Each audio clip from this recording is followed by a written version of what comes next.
Good afternoon and good evening to the rest of you. We are back for another episode of Bitcoin Magazine Live. We are 9 days out from the start of the conference, and we are joined by a very special guest today, my partner in the one-letter tribe, head of conference programming, the sultriest voice out there. I hope those of you who are only listening are ready to be soothed at 11 a.m. Pacific time by none other than P. How are you doing today, P? I'm doing fantastic. Thank you so much for that wonderful introduction. You're right, of course, my voice is very sultry, and I've done all my vocal exercises. I'm ready to rock. I've got my background for those of you on YouTube. The zombies on the left, which represents, everybody screaming for Bitcoin circa, 2030. And then what happens to you if you don't buy Bitcoin over here. It's going to be great. Well, I think honestly what wait there, I'm unmuted. P, we do a really fun thing on the show, and on the topic of buying some Bitcoin, I think we should just go ahead and do a little quick stacking some sats. And I like to buy just $5 live from time to time in the middle of the show. P, you kind of triggered it, so I'm going to buy $5 worth of Bitcoin right now. Will you join us? Of course. Let's fucking go. I need to be better, so I'm actually going to buy $10 worth of Bitcoin just to one up you. Classic P.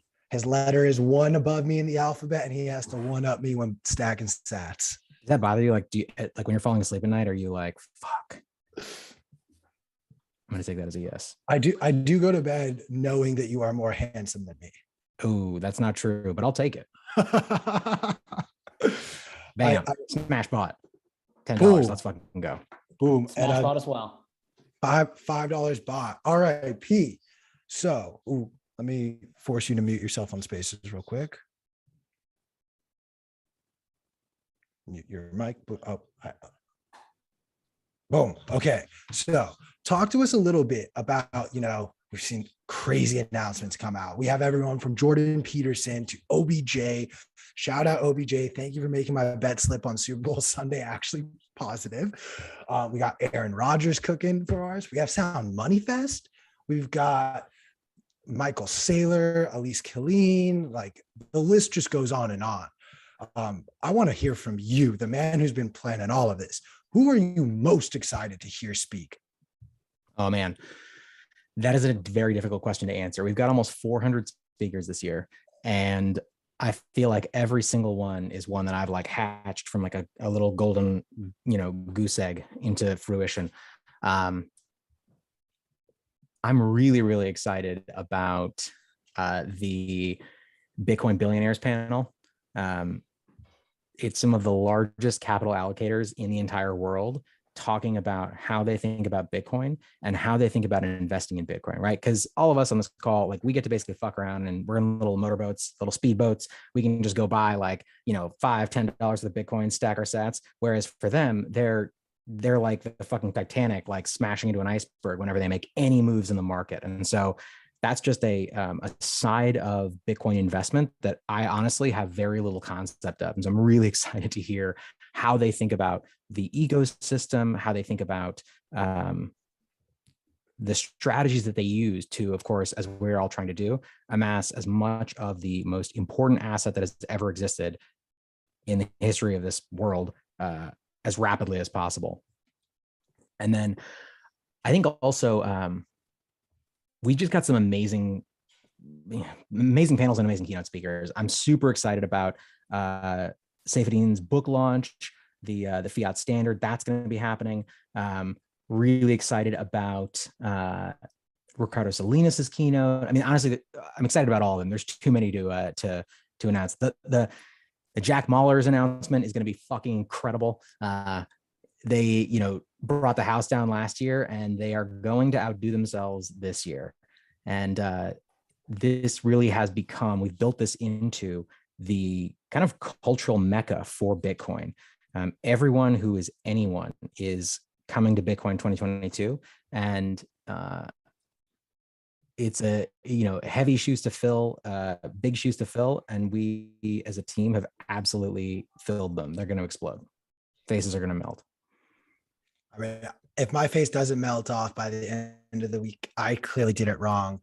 For those of you who have not gotten your tickets yet, you know the drill. Use code YTMAG to get 10% off of your conference tickets so that Chris and I can keep our jobs and keep bringing you Bitcoin Magazine live on the other side of the conference. We've pinned in the Twitter Spaces a little link to hop over, or actually just the stream itself. I'll post a link to our YouTube link shortly, but there's also a link to buy conference tickets. P, you have been on the ground just booking everything, planning it all out. I have to say, for myself, being a sports nerd, I'm really excited to hear some of the conversations around just the idea of athletes putting their money in Bitcoin. We're at a weird point where I personally think this is going to be the pinnacle of sports. Athletes may never really get paid. They might get paid more than what they're getting paid today, but this is sort of the peak of what sports I think will be in our culture. And to watch some of the leaders in those spaces immediately turn around and say, hey, we need to be thinking about money differently.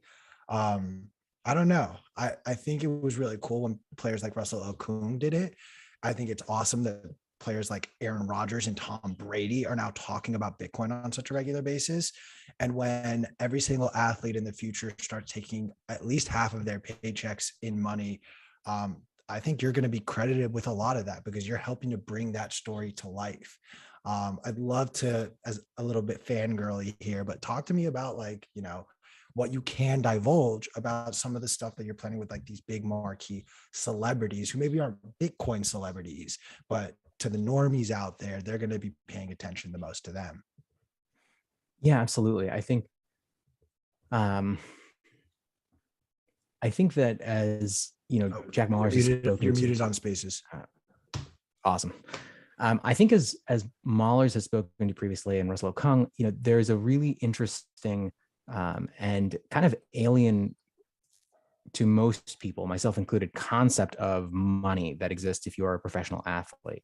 Because as a professional athlete, you have a very, very limited window in which you are going to make the income that is essentially going to fund you and your family and the people you care about lives for the rest of the time that you're alive.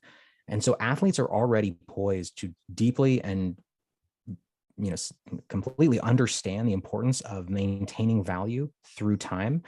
And so I think Bitcoin becomes a very, very compelling asset for athletes who, you know, may only get, I mean, depending on the sport, I mean, what is it, 3-5 years of prime time, and then you're done, right? And then it's like, you know, sponsorships or whatever else you're doing, you know, for like Icy Hot or whatever, you know, and that's your life. And so the conversations that we're going to have at the conference around that are about, you know, becoming, there's a really interesting conversation I'm excited about that is about becoming sovereign, that we're going to have some incredible athletes on. The, you know, obviously Cash App is our title sponsor, which is incredible. I never thought that would, I'd be able to say that we were together building a conference that, you know, an organization as significant as Cash App would be, you know, partners on. But, you know, obviously Aaron Rodgers and Odell Beckham Jr. are going to be part of the initial kind of opening of the conference, talking about their experiences, why they're excited to be involved in Bitcoin and things like that. So there's a lot of exciting stuff. I can't go into too much detail, unfortunately, but it's about as much as I can say at this point. You're going to have to wait and see. And I'll just say that, you know, I hope you have your adult diapers ready.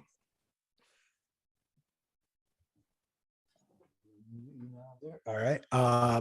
Look, man, I'm excited. You put it very well. Like, these people are looking at the world differently because I think they're being woken up. Those being the athletes looking at their finances and their lives differently. There are other people who are being woken up. A lot of people within the Bitcoin community as well. You have politicians. We have huge announcements planned, and I'm holding hostage information against P so that P will let slip some of the info that I want from him. I'm kidding, fully kidding. But talk to us a little bit about, you know, maybe something that's different planned wise. You put a lot of work. There's a lot more stages, a lot more space.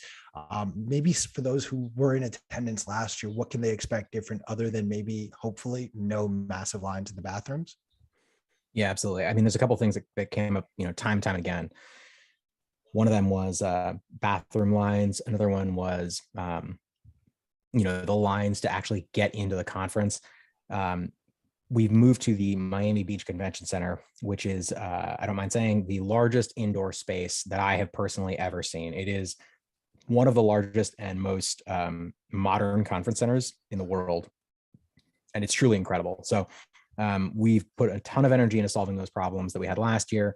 They're going to be totally seamless. There's pre-registration. There's multiple entrances. There's also just systems that are there to basically prevent the buildups that we had last year. But in terms of the programming, the way that I built it out, of course, the conference takes place over 4 days, right? There's Industry Day, which is the first day. And last day there was Whale Day. But I think it's really important to articulate the distinction between what was Whale Day last year and Industry Day this year. Industry Day is designed to, or rather it is more focused on sort of the more technical conversations, the more enterprise focused conversations. But across the entire conference, excluding Sound Money Fest, which of course is the 9th and is going to be just this absolutely incredible music festival.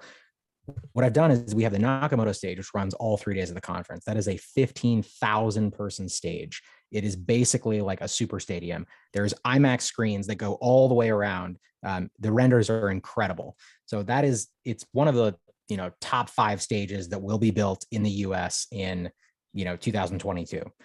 Then we have these essentially conferences within the larger conference that I built out. We've got the mining stage, which runs all 3 days of the conference. That's an 1,000 person stage.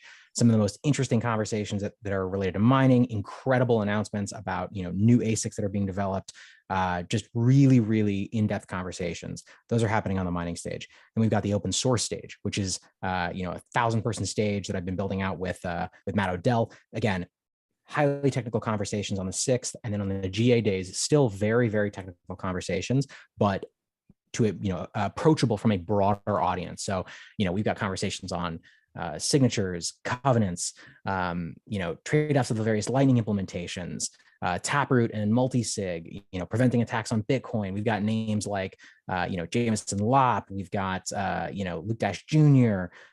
We've got, Jonas Nick. We've got, just everyone that is anyone is going to be on this stage.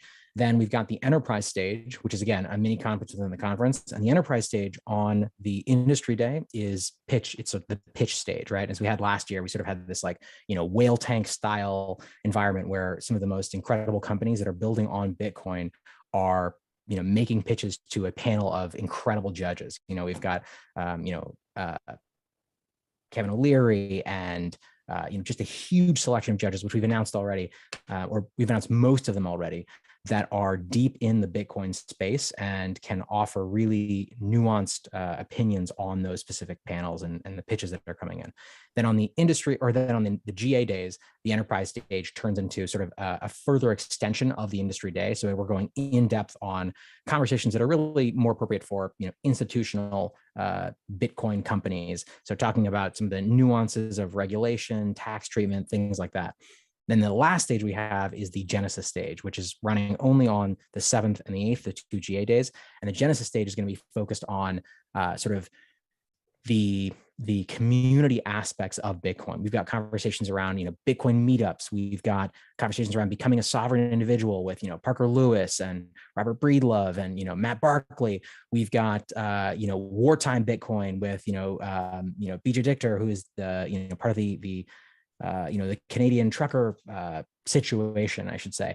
We've got Svetsky, Francis Plier. We've got, Giacomo Zucco. We've got conversations around, building Lightning focused companies, things like that. So there's going to be multiple stages that, as I've said, it's going to be like Disneyland.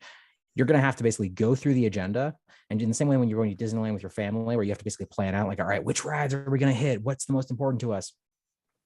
Everybody who's attending this conference needs to go through the agenda and decide which specific conversations are the most important to them and which ones they identify with. Now, of course, it will all be streaming. These will all be recorded. You will be able to go back and review these incredible conversations after the fact. But there's just too much to pack in 1 or 4 days. So, the last thing I'll say is I'm super excited about the one of the things for me that's really important, one of the themes this year is focusing on kind of an international frame around Bitcoin. So, I'm based in the United States.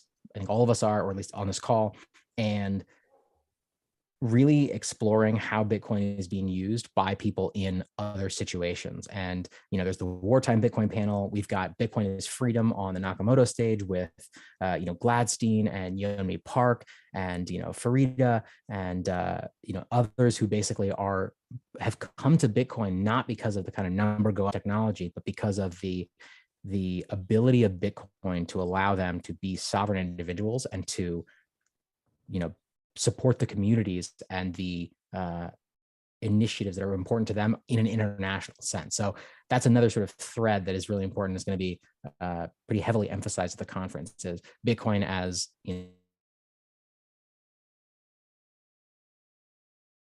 or United States centric thing.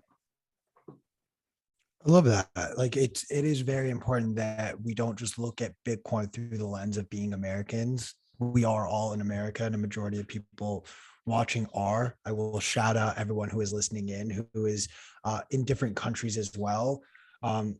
You put an emphasis on international stuff. You have a lot of speakers who are coming from international places. Nayib Bukele is coming in to talk as well. Like, talk to us a little bit about, maybe, I don't want to give anything away. Like, let's not steal the thunder. You want to be in that room. Let me tell you, you want to be in that room when Bukele and Mahler's are giving their talks. Being in the room last year when Mahler's announced what El Salvador was planning on doing, like, I'll never forget that moment. I never will. It's seared into my brain, into my memory, and I'm grateful for it. Maybe tease a little bit.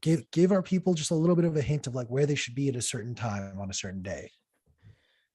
Oof, I mean, that's a tough one, right? It's like the which do you want to have, both your eyeballs explode out of your face and then regrow because Bitcoin fixes everything, or do you just want to have your face melted off? That's a personal choice. I can't tell you where to be. As you mentioned, President Bukele, he of course will be speaking. That's going to be an amazing presentation, an amazing keynote.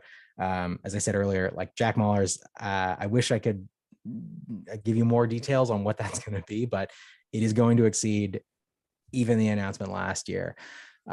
We've got, the Bitcoin is fuck you money panel with Max Kaiser and Francis Ngannou, heavyweight champion of the world, and another special guest, which I won't tell you. We've got, Ricardo Salinas keynote, who, as I said earlier, he is Mexico's wealthiest person. And he is like so dyed in the wool Bitcoin. It was really amazing having conversations with him and his team. Someone who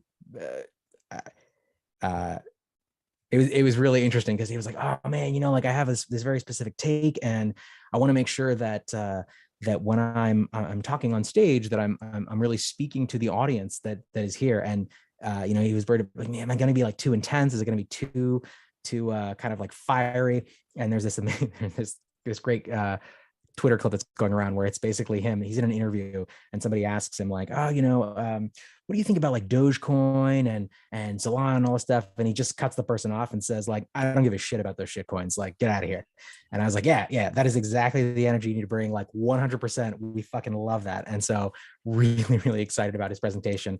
It's called something like, Cult of the Central Bank, the fiat religion, and it's going to be fire. We've got, of course, Peter Thiel, who's giving a keynote. That's going to be like, that is absolutely top secret in terms of the content, but I promise you that is going to be as insane as you can imagine. We've got Neil Katyal, who I'm super excited about, with Justin Wales. Neil Katyal is the unquestioned expert on the U.S. Constitution. He is the most, celebrated, let's say, lawyer who has argued more and successfully. One is the wrong term, but cases in front of the Supreme Court than I think any other person in history. He is, getting into Bitcoin, is super excited about Bitcoin. There's going to be a conversation between him and Justin Wales around the constitutional case for Bitcoin. There's going to be, There's so much. There's too much to even go into. But as I'm scanning through the agenda, those are some of the conversations that really stand out to me.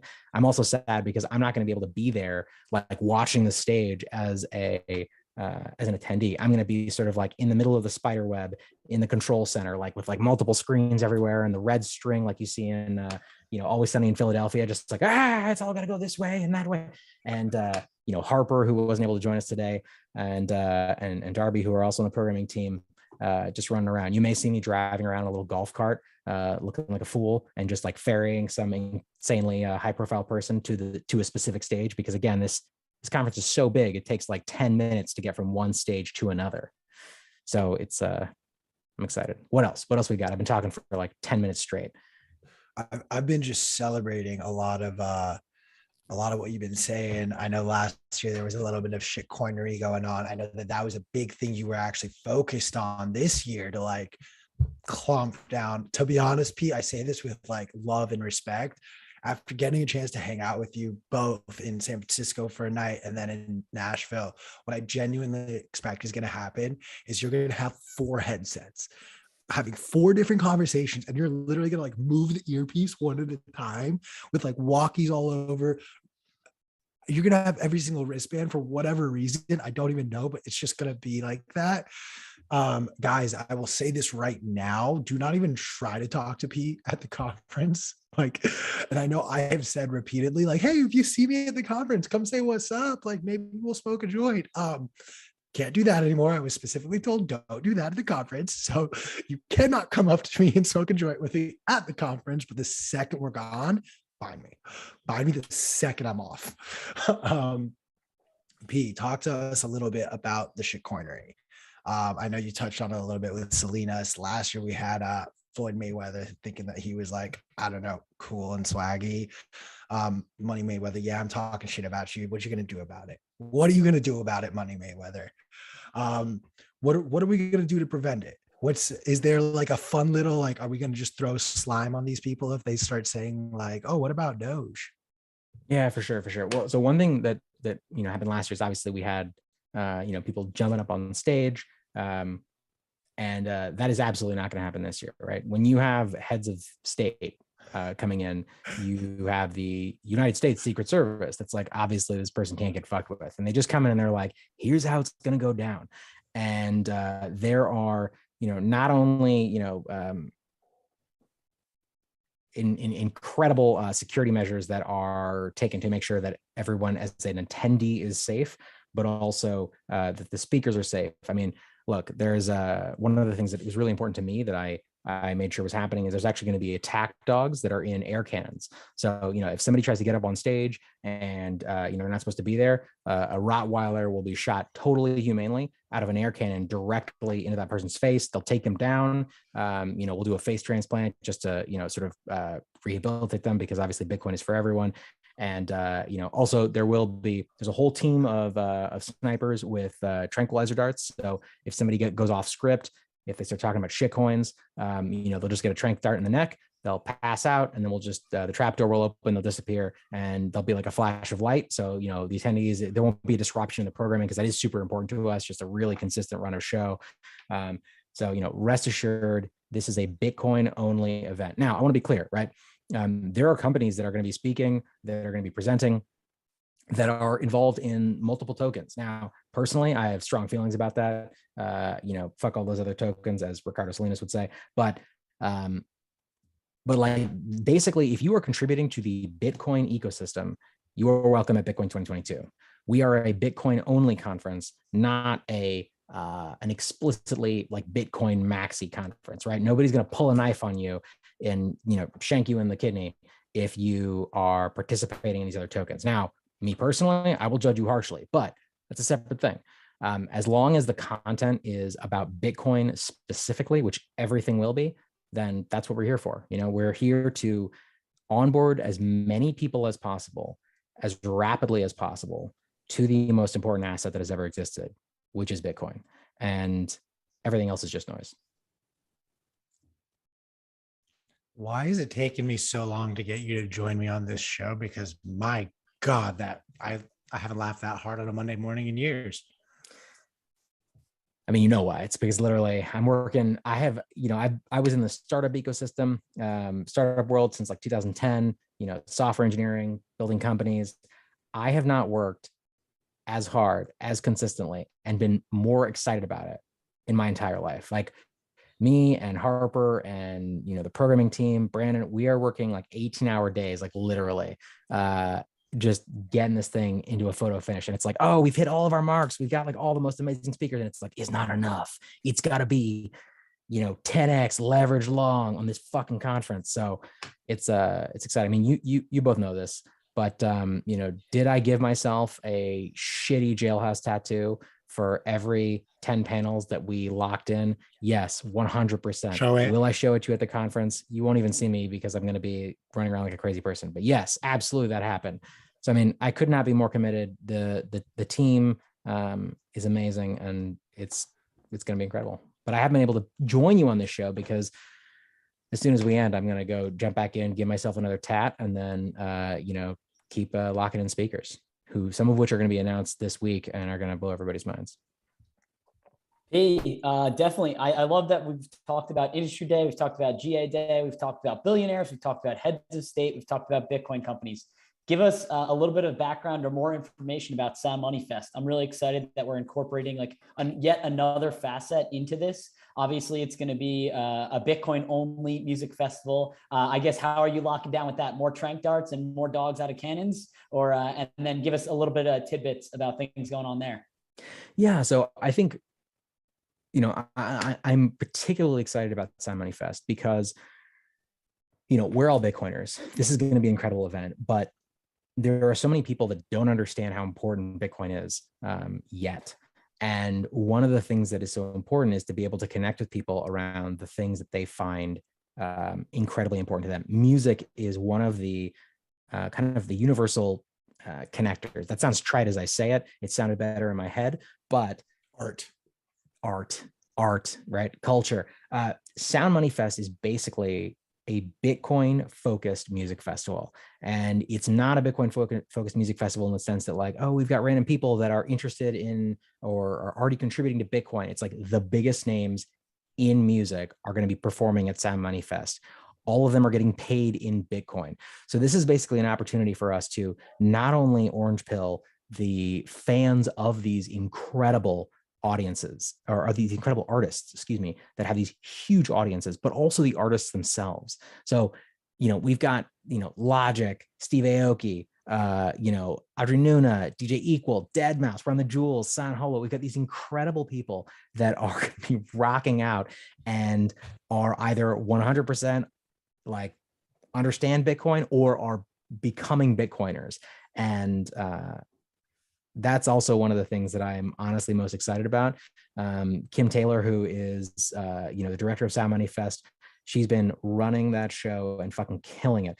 And I, for one, am very excited to, end the, the conference, the sort of main content conference on the 8th, and then be able to go to Sound Money Fest and just enjoy myself and have the most amazing time ever and talk about Bitcoin.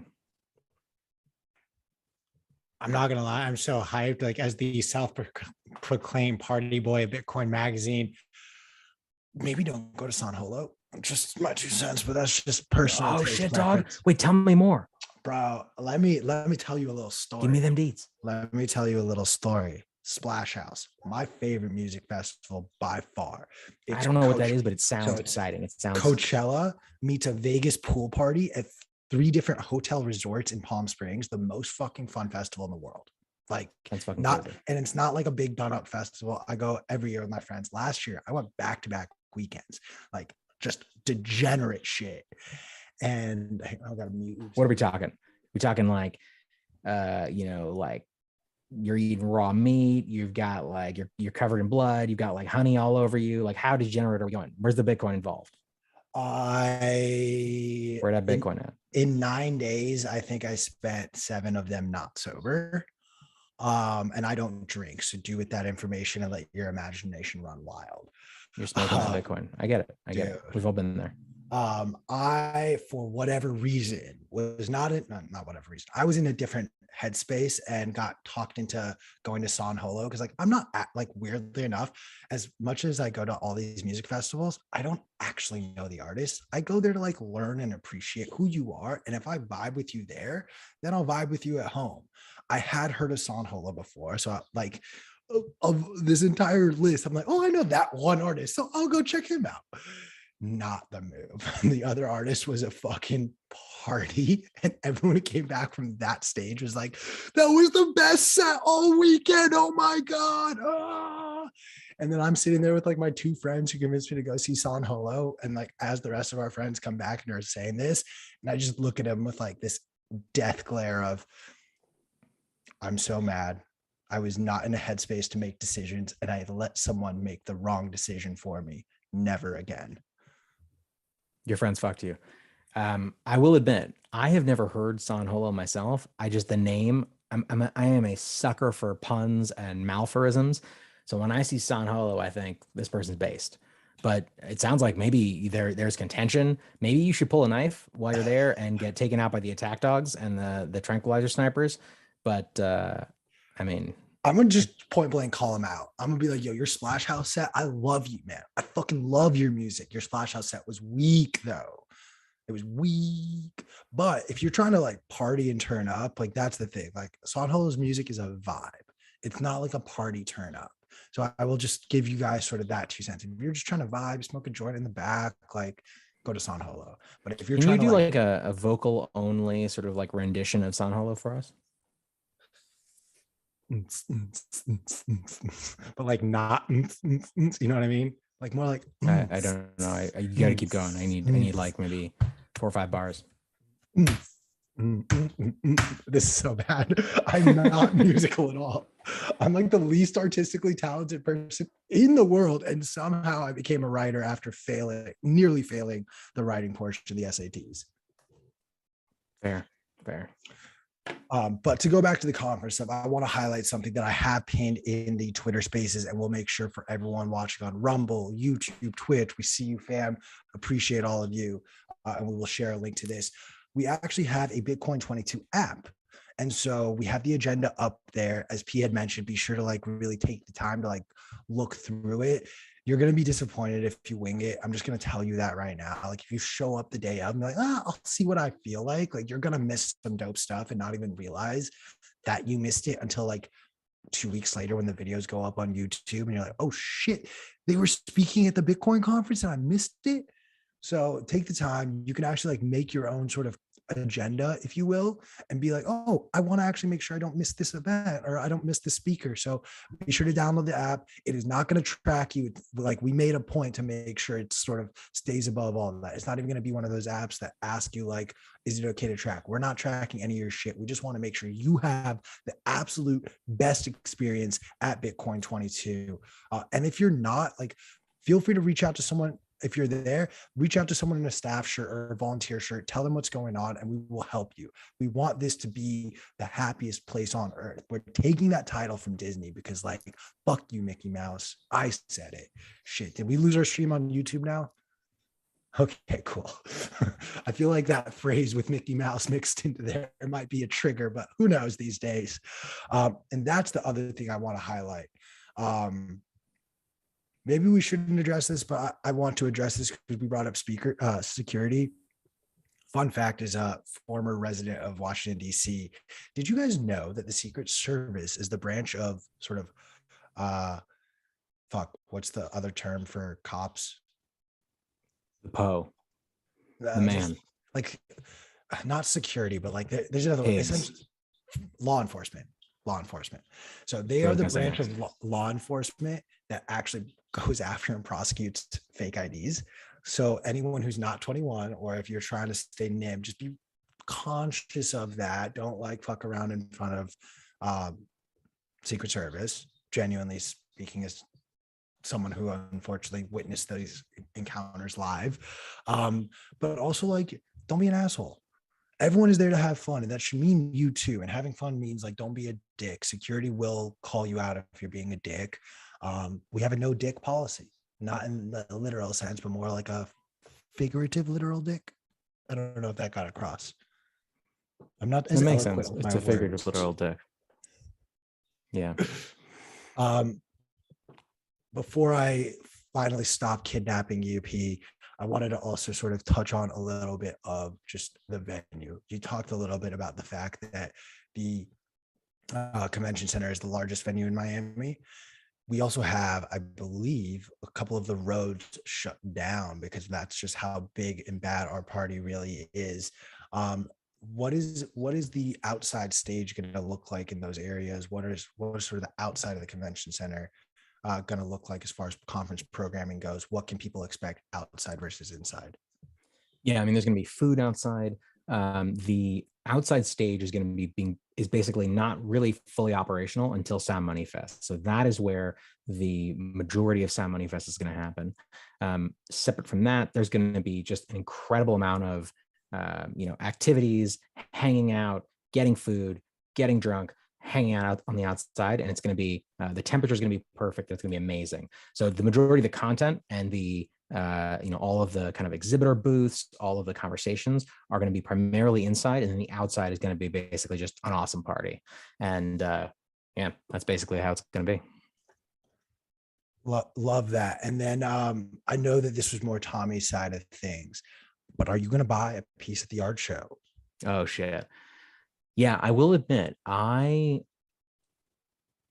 wasn't tracking on the quality and significance of the art collection that is going to be there until relatively recently. But Tommy has done an truly amazing job. And the collection that is going to be in the art gallery this year is, I mean, is truly incredible. Like these are pieces that Michael, like there's Fractal and Crypt, Michael Saylor owns pieces from it. There's going to be just incredible stuff that is there. There's also actually a stage within the art gallery that's going to have artists speaking about how Bitcoin affects them, their relationship to Bitcoin, how they think about Bitcoin and art, the importance of Bitcoin and culture. So there's going to be some incredible content there as well. But everyone should check out the art gallery at some point during the conference. It's going to be kind of a bit of a cultural mecca, if I do say so. We've also got the bazaar, which I didn't even mention. There's going to be the Bitcoin bazaar, which is there's going to be people, with the goal of supporting a Bitcoin circular economy. There's going to be people who are selling all sorts of goods and services within the Bitcoin bazaar. There's going to be, from Saifedean selling his books to other authors selling their books. Alex Gladstein's going to be in there. There's going to be book signings. There's going to be just everything you could possibly imagine that is Bitcoin related is going to be in the bazaar, and is going to be something that you can buy with Lightning in real time using Bitcoin. And so that's something I'm also super excited about. I also realized I didn't even mention Jordan Peterson. So fucking excited to have him speaking at the conference. Like, holy shit. He and Turtamisa are going to be talking about the history of, honestly, the world and the history of humanity as it relates to Bitcoin. So that's another thing I just wanted to throw in there.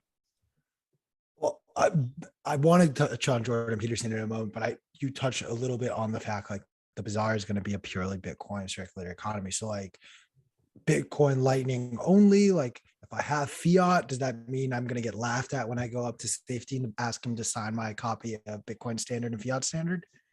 Yeah. So with Saifedean specifically, I want to be clear, there's going to be, everyone will be able to purchase the Fiat Standard in the Bitcoin Bazaar among many other books, many other services, many other awesome stuff. And then there's actually a kind of like an official book launch that is going to be happening on the 9th, which is, the rest of the day is Sound Money Fest at 11:30 on the Genesis stage, where Saifedean's going to do, he's going to read some passages, take some questions, really dive into it in detail. So that's one thing. But in terms of the bazaar itself, yes, look, if you pull out cash, will you be, beaten into submission? 100%. Look, cash is the enemy here. If you have a US dollar in your hand, the attack dogs will come out and they will drag you to the ground and out of the venue. Obviously, I'm kidding. The purpose of the Bitcoin Bazaar is to support the circular economy of Bitcoin. There are going to be many vendors there, or some vendors, I should say, who will have the option of accepting payment in fiat if people want to deserve or want to pay in those forms of currency. Is that the right word? But basically, it depends on the shitcoin specific. Is the right word. Shitcoin is the right word. Shitcoins, yes. The USD is kind of the most effective shitcoin. That's the right way to think about it. The point is, everyone in the bazaar will be able to accept Bitcoin over Lightning. End of story. Full stop. There are certain vendors who will also be able to accept our favorite shitcoin, the US dollar, but that's up to them specifically. And you shouldn't count on it. So like, if I were, or actually, this is totally, I'm just having now a work question conversation with you live for thousands of people to listen and hear this question, but we should actually like collect and at the end of the conference highlight and show like, hey, this is how much Bitcoin was transacted on the Lightning Network in the bazaar versus this is how much USD. And then like as a fuck you to Visa and whatever other credit card companies are being getting a kickback from those transactions, we can also highlight how fast the Lightning transactions go. But you know me, I love throwing ideas at people that I'm not going to execute on and just like add more to your plate. It's a very Persian thing to do, by the way. Like, no, I'm good. I don't need more food. Okay, here you go. Here you go. More food for you. Yeah, I mean, the challenge there is that we want to be supporting anonymity and sovereignty, right? That. So we don't want to be tracking the specific number of Lightning transactions. Now, that's something we could ask vendors like, hey, how much you weigh, how you weigh, how much you bench, and then we compare that to the fiat transactions. But overall, the whole point is that we want to be supporting these, these free forms of payment. So love the idea. I love being able to basically just dunk on fiat and, the central bank. But unfortunately, and both fortunately, the beauty of Bitcoin is that we're trying to make it this censorship-resistant circular economy. Man. So fuck you for suggesting that, is what I'm trying to say. I'm sorry for being such a bully.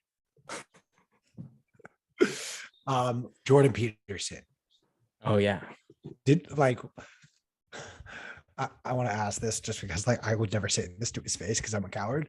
Love the fact that his first book is called The 12 Rules of Life. And then his publisher comes back to him and says, hey, write another book and just call it 12 More Rules for Life.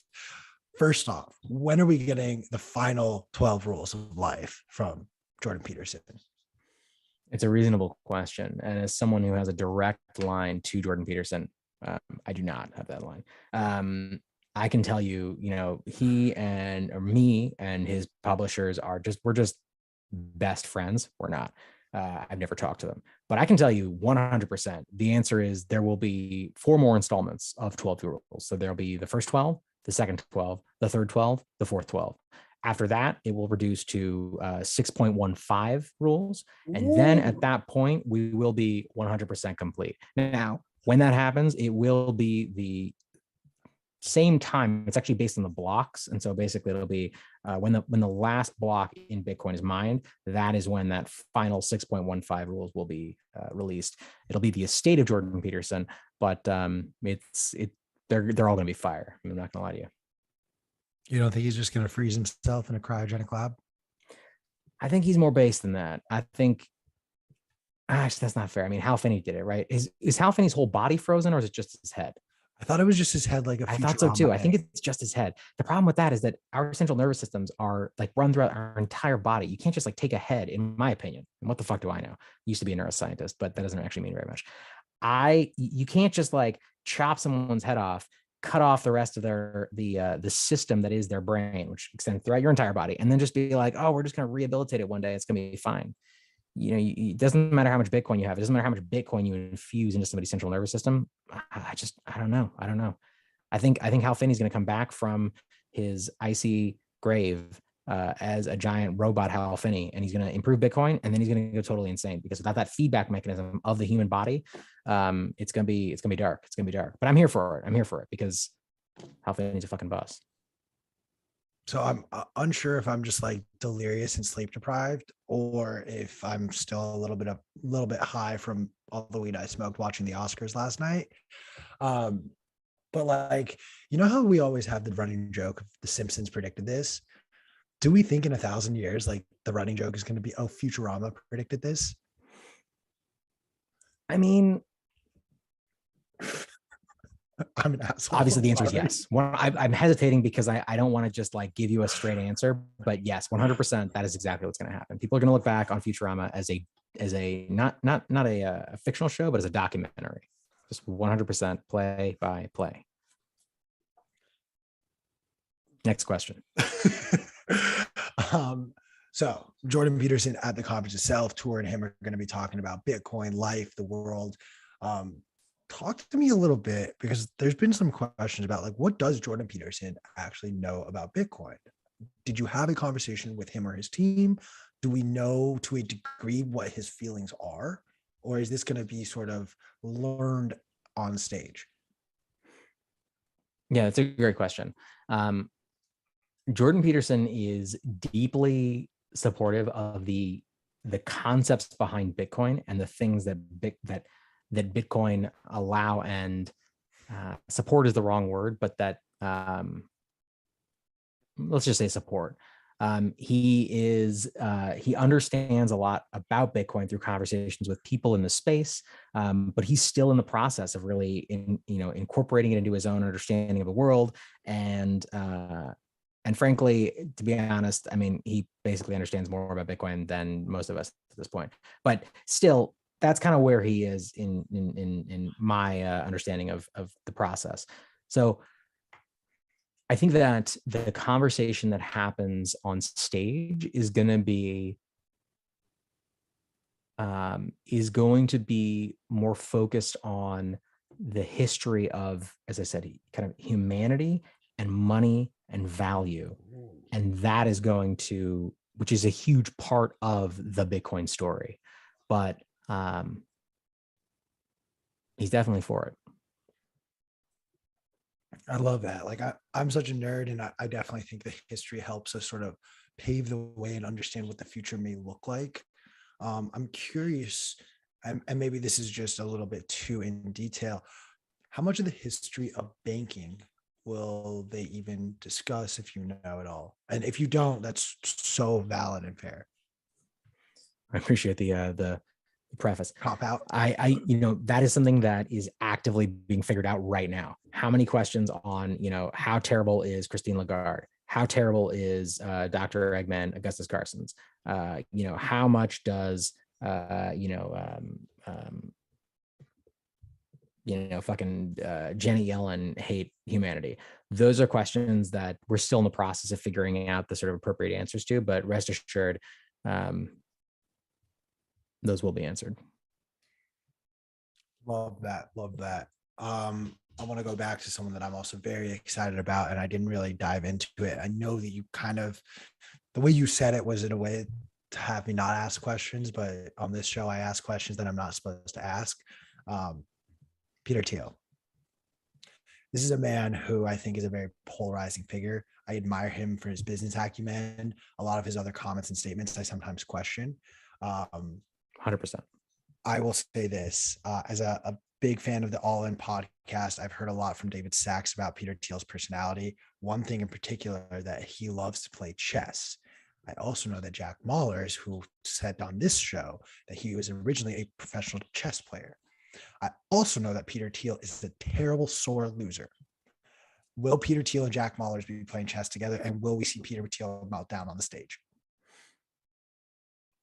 Look, I'm disappointed that you are breaking news that we've talked about, and you swore you'd keep between us, but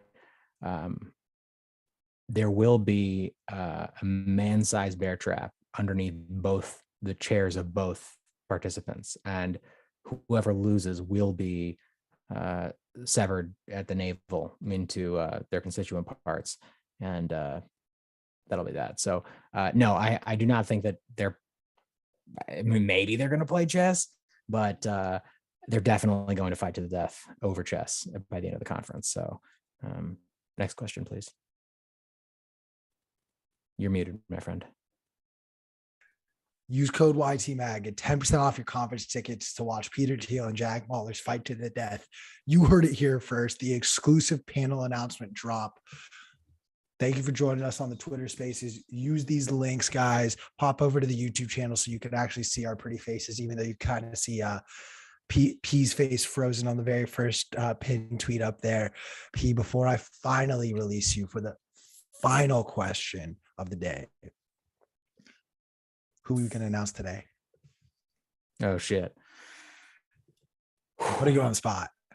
I mean, that's a question between me and God, but you know, let me. Where can we find? Let me go look. No. I'll make it easier for you.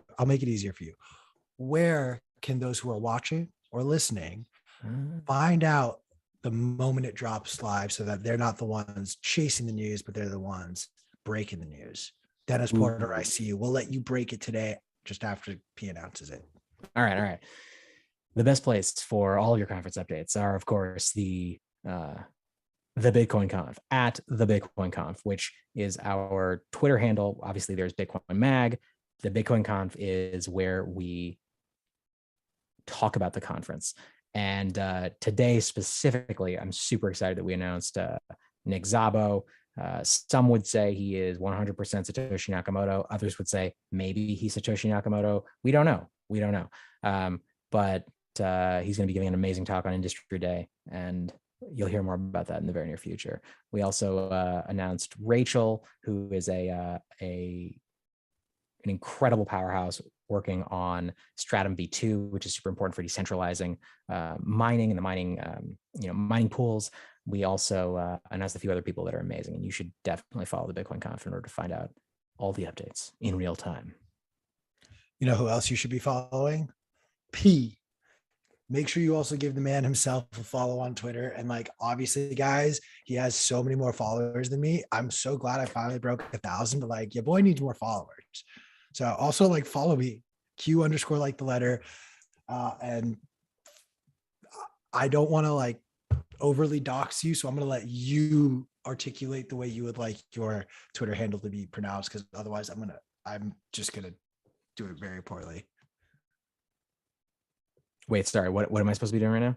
I want to say how to pronounce your Twitter handle in a fun way, but I also feel like it's just going to. Yes. Look, my OPSEC is impenetrable. Nobody knows what my first name is. I worked with the best cryptographers in the Bitcoin space in order to come up with my Twitter handle, which is my first name, Philip, which nobody knows except for me and you, the two of us on this call, and of course the 200 people that are listening right now. Don't tell anyone, or I will find you, and the attack dogs will destroy you at the conference. But I go by P, but my Twitter handle is PHJLLJP, which is to say Philip with 2 L's, but the I's are replaced with J's to confuse people and keep them off the scent of the Bitcoin. I will say you threw me for a loop today when I was trying to find you and DM you the link to this Twitter Spaces. If you guys snitch on P, we're going to find you and send attack dogs at you. So no doxing here. Thank you for showing your face though, P. Any last words? You are free to go. Thank you, my dear friend. I have to dive off, but this has been super fun. I enjoy both of you, and super excited for the conference. It's definitely the most, I'm more proud of this conference and what we've all been able to build here than I am of almost anything else in my life. So attend, get your face melted off, shit into your little diaper, and learn a bunch about Bitcoin. I'm going to save this clip to show your future children one day. That is all. Yeah, their children are the shitcoin. You heard it here first. Oh shit, I gotta go. All righty, gang. We're gonna cut to a quick commercial break. Oy vey. For those of you who are on Twitter Spaces, feel free to hop over to YouTube. We are going to be joined by conference speaker Trey Lockerbie for a fun little interview with him about what's going on in the macro environment that he is noticing. As always, we'll be dropping some SATS codes over in the chat, so feel free to hop on over to YouTube. Use code YTMAG, get 10% off your conference tickets so you can actually see the things that P and I were just talking about. Thank you, fam. We'll be back in a moment.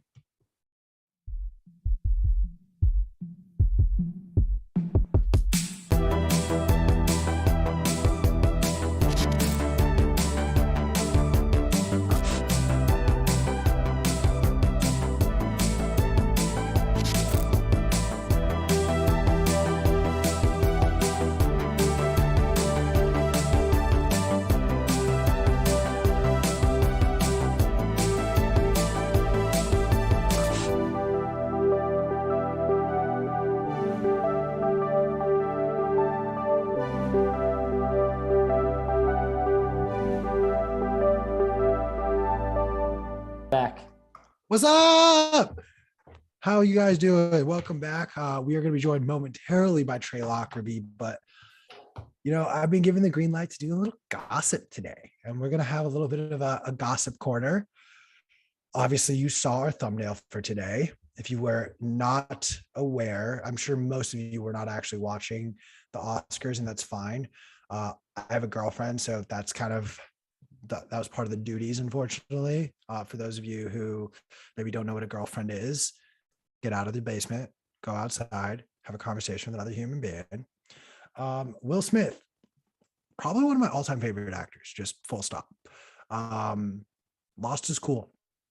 No other way to say it. I don't care what anyone says about it being staged. It wasn't. That is a man that was his third nomination for Best Actor in a leading role.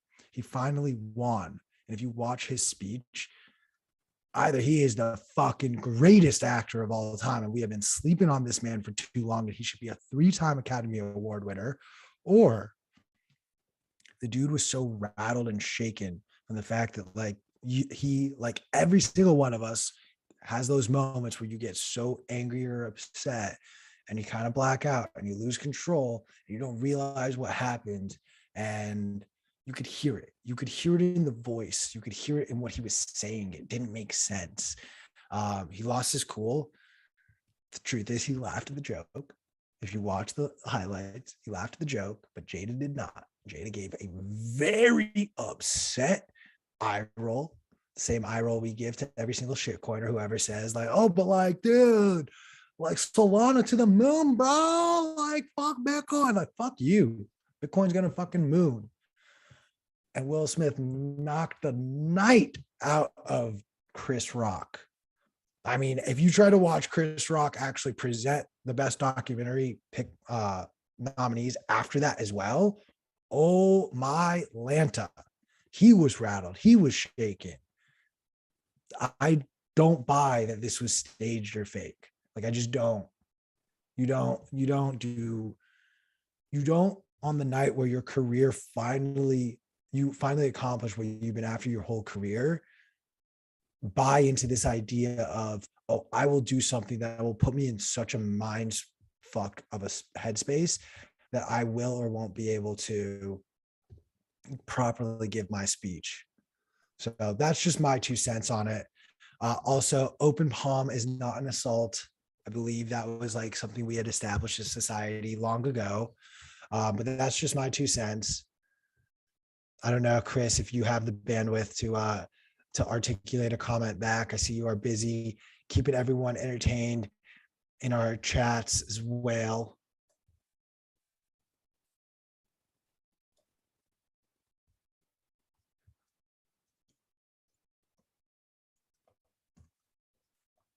Throw it in the chat. I know a lot of you guys, Wilson Lee, they are not relevant still. I'll tell you why they're still not relevant. Billie Eilish did not have the best song. She just didn't. I love Billie Eilish. She didn't. She was the biggest star that was nominated. Will Smith may have had the best performance. If you didn't see King Richard, you should. I think a great commentary on parenting. However, you win these awards in Hollywood based on who your publicist is and the story that you can tell on the press tour. That's how these awards are won. It's not given to the best performer. It's just not. It's who can sort of sell themselves in the best possible way. Crypto portfolio, like I literally said that. I said open palm is not assault. It's doing its job though. Here we are talking about it. Like the conversation is all over the internet. Every one of your favorite commentators are like, oh, it was staged. Oh, was it real or fake? Like, I don't really care to like break that down. I've given you my 2 cents on why I think it was legit. Simply off of the basis that the man could not really articulate a speech that he has probably been prepping for over 20 years. His first Oscar nomination was for portraying Muhammad Ali in the biopic Ali. Like, this man has been waiting for this moment his whole career. You're telling me he threw it away for the sake of ratings for the Oscars? What? This is the same man who literally boycotted the Oscars 4 years ago, 5 years ago, saying the Oscars so white. Same man who did that. So no, I don't think he's colluding with the Oscar, with the Academy to, oh, like, how can we bump up ratings 10 minutes before you're going to give your speech? Chris Rock is going to make like a questionable joke about your wife. Let's be real. His wife has alopecia. It means you aren't able to grow hair in the same way that like I have this amazing flow. It's just the truth. People are jackasses, and comedy, I don't think has I'm spacing on the exact phrase, but they're take no prisoners. Like, everyone is fair game in comedy. That's the truth. I do think you are to a degree crossing a line. There's history and beef between Chris Rock and Will Smith, so keep that in mind as well. Simple as that. Like, you're not going to make fun of someone for having cancer. They didn't make that choice. They didn't do that to themselves. Maybe you are. Maybe you are the type of person who would make fun of someone for having cancer. That's just my 2 cents. But we can sit here, gab and gossip all we want. But what you guys really want to talk about, what you really want to know, is what is going on with Bitcoin's pump right now. We talked a lot last week about the different events going on. You have Terra buying up $125 million worth of Bitcoin on an almost daily basis. You have ExxonMobil joining the mining push all of a sudden. You've got Russia accepting or saying that they're going to accept Bitcoin for their oil as well. It's a culmination of a lot of different things happening all at once. You have a groundswell going on in Central America with Ricardo Salinas, Samson Mao, Max Kaiser, all sitting down with the president of El Salvador to better understand how El Salvador approaches Bitcoin as legal tender, to see if Ricardo can help bring and implement a same sort of philosophy or practice into Mexico, where he is from. Oh shit, I know what's happening. We are going to go on to a quick commercial break, and we will be right back.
still on conference for a little bit longer. Yep, we're here.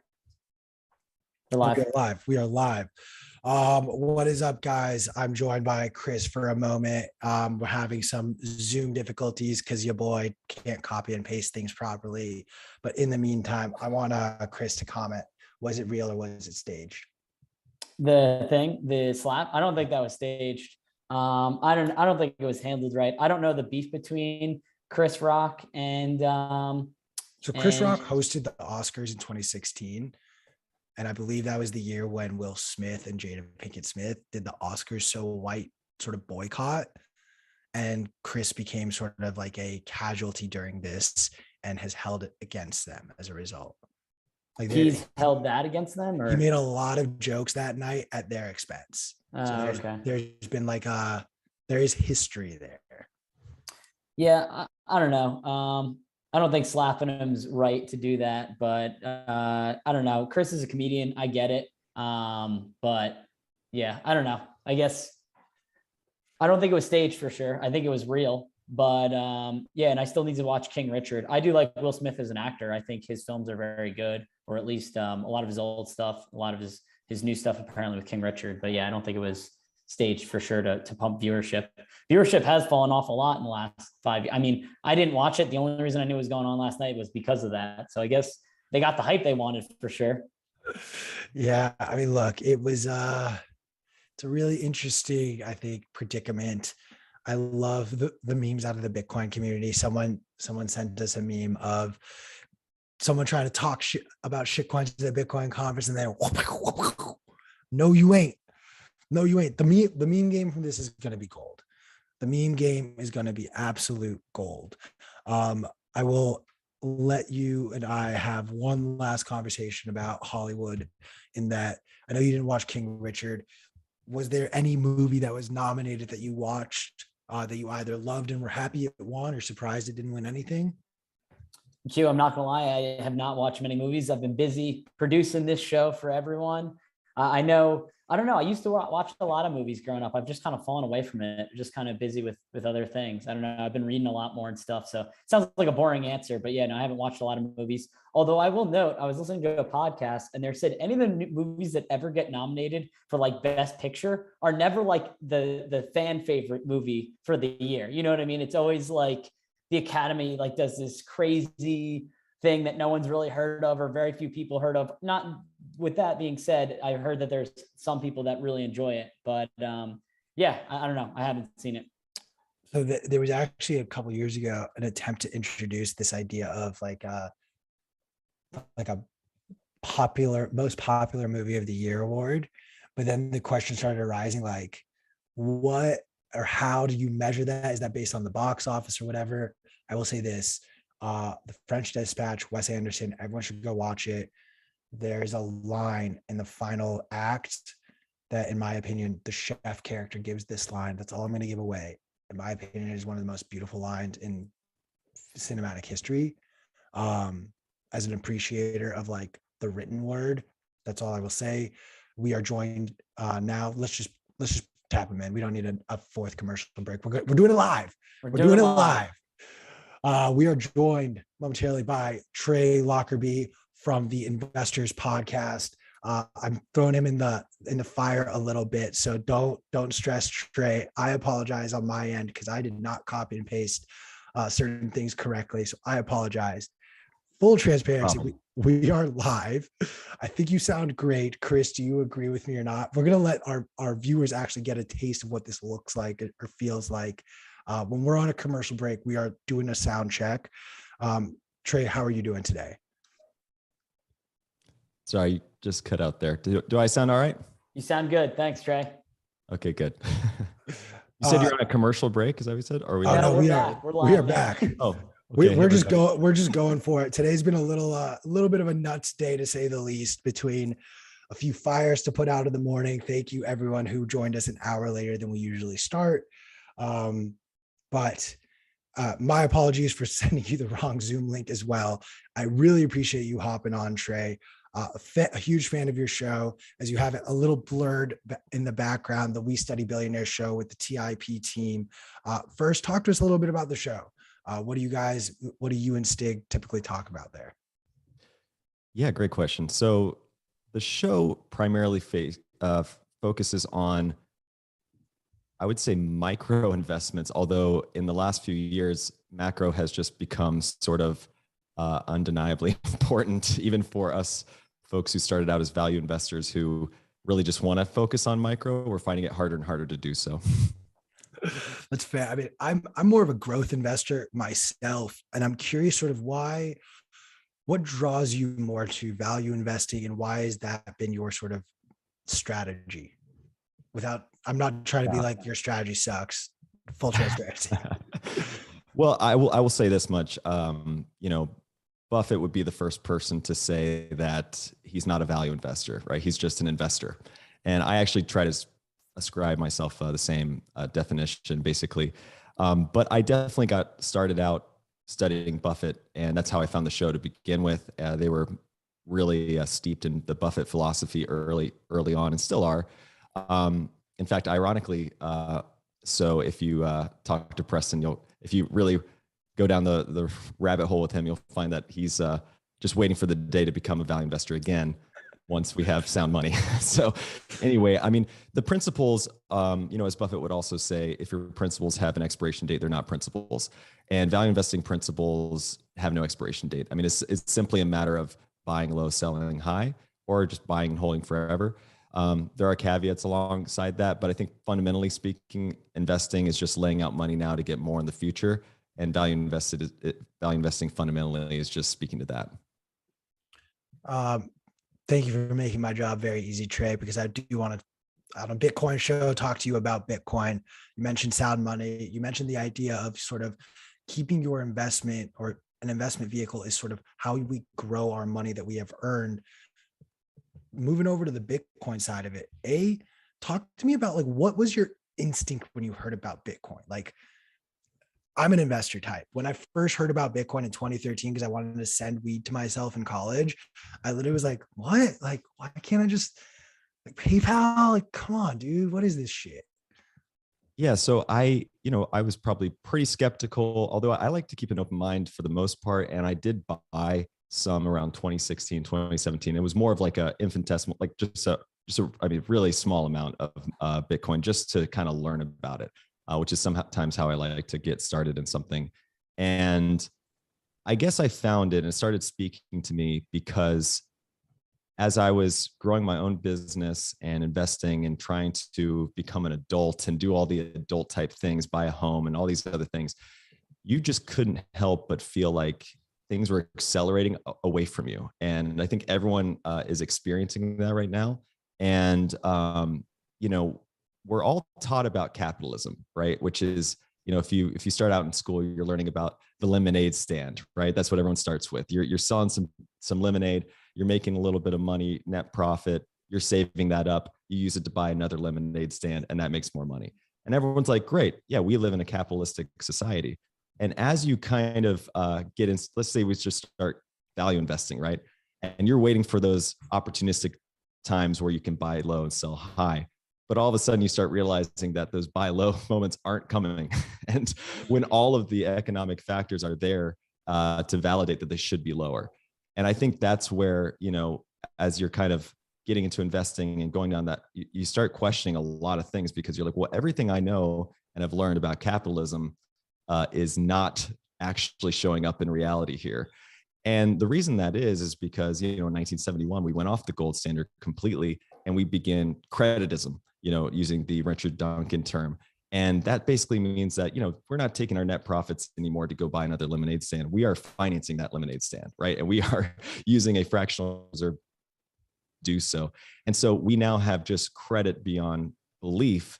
And, I guess not to go too long-winded here, but to get into Bitcoin, it starts becoming more and more appealing the more that you understand that your purchasing power is going down and the returns you're going to make on your investments are going down with it.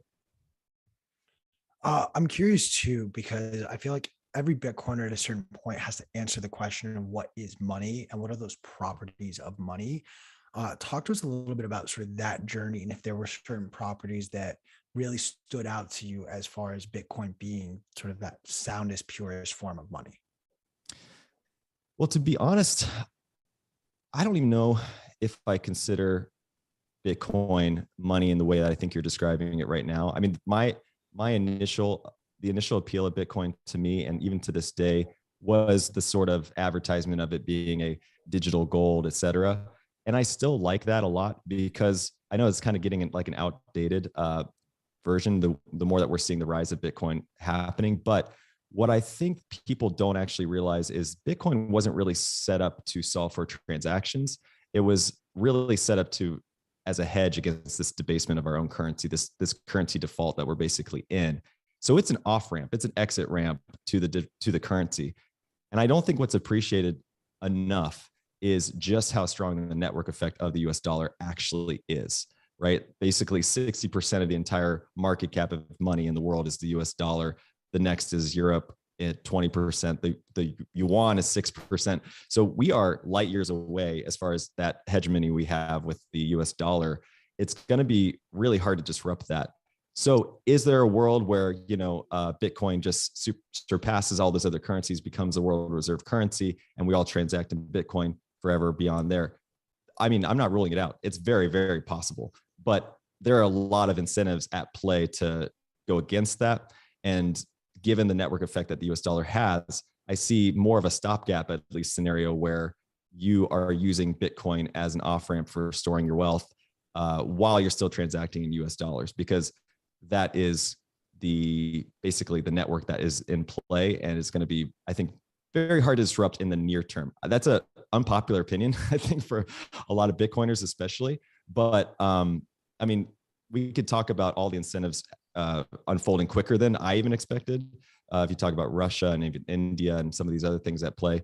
But yeah, I do think that isn't as appreciated as much as just how long this could actually take to play out. And I could be wrong.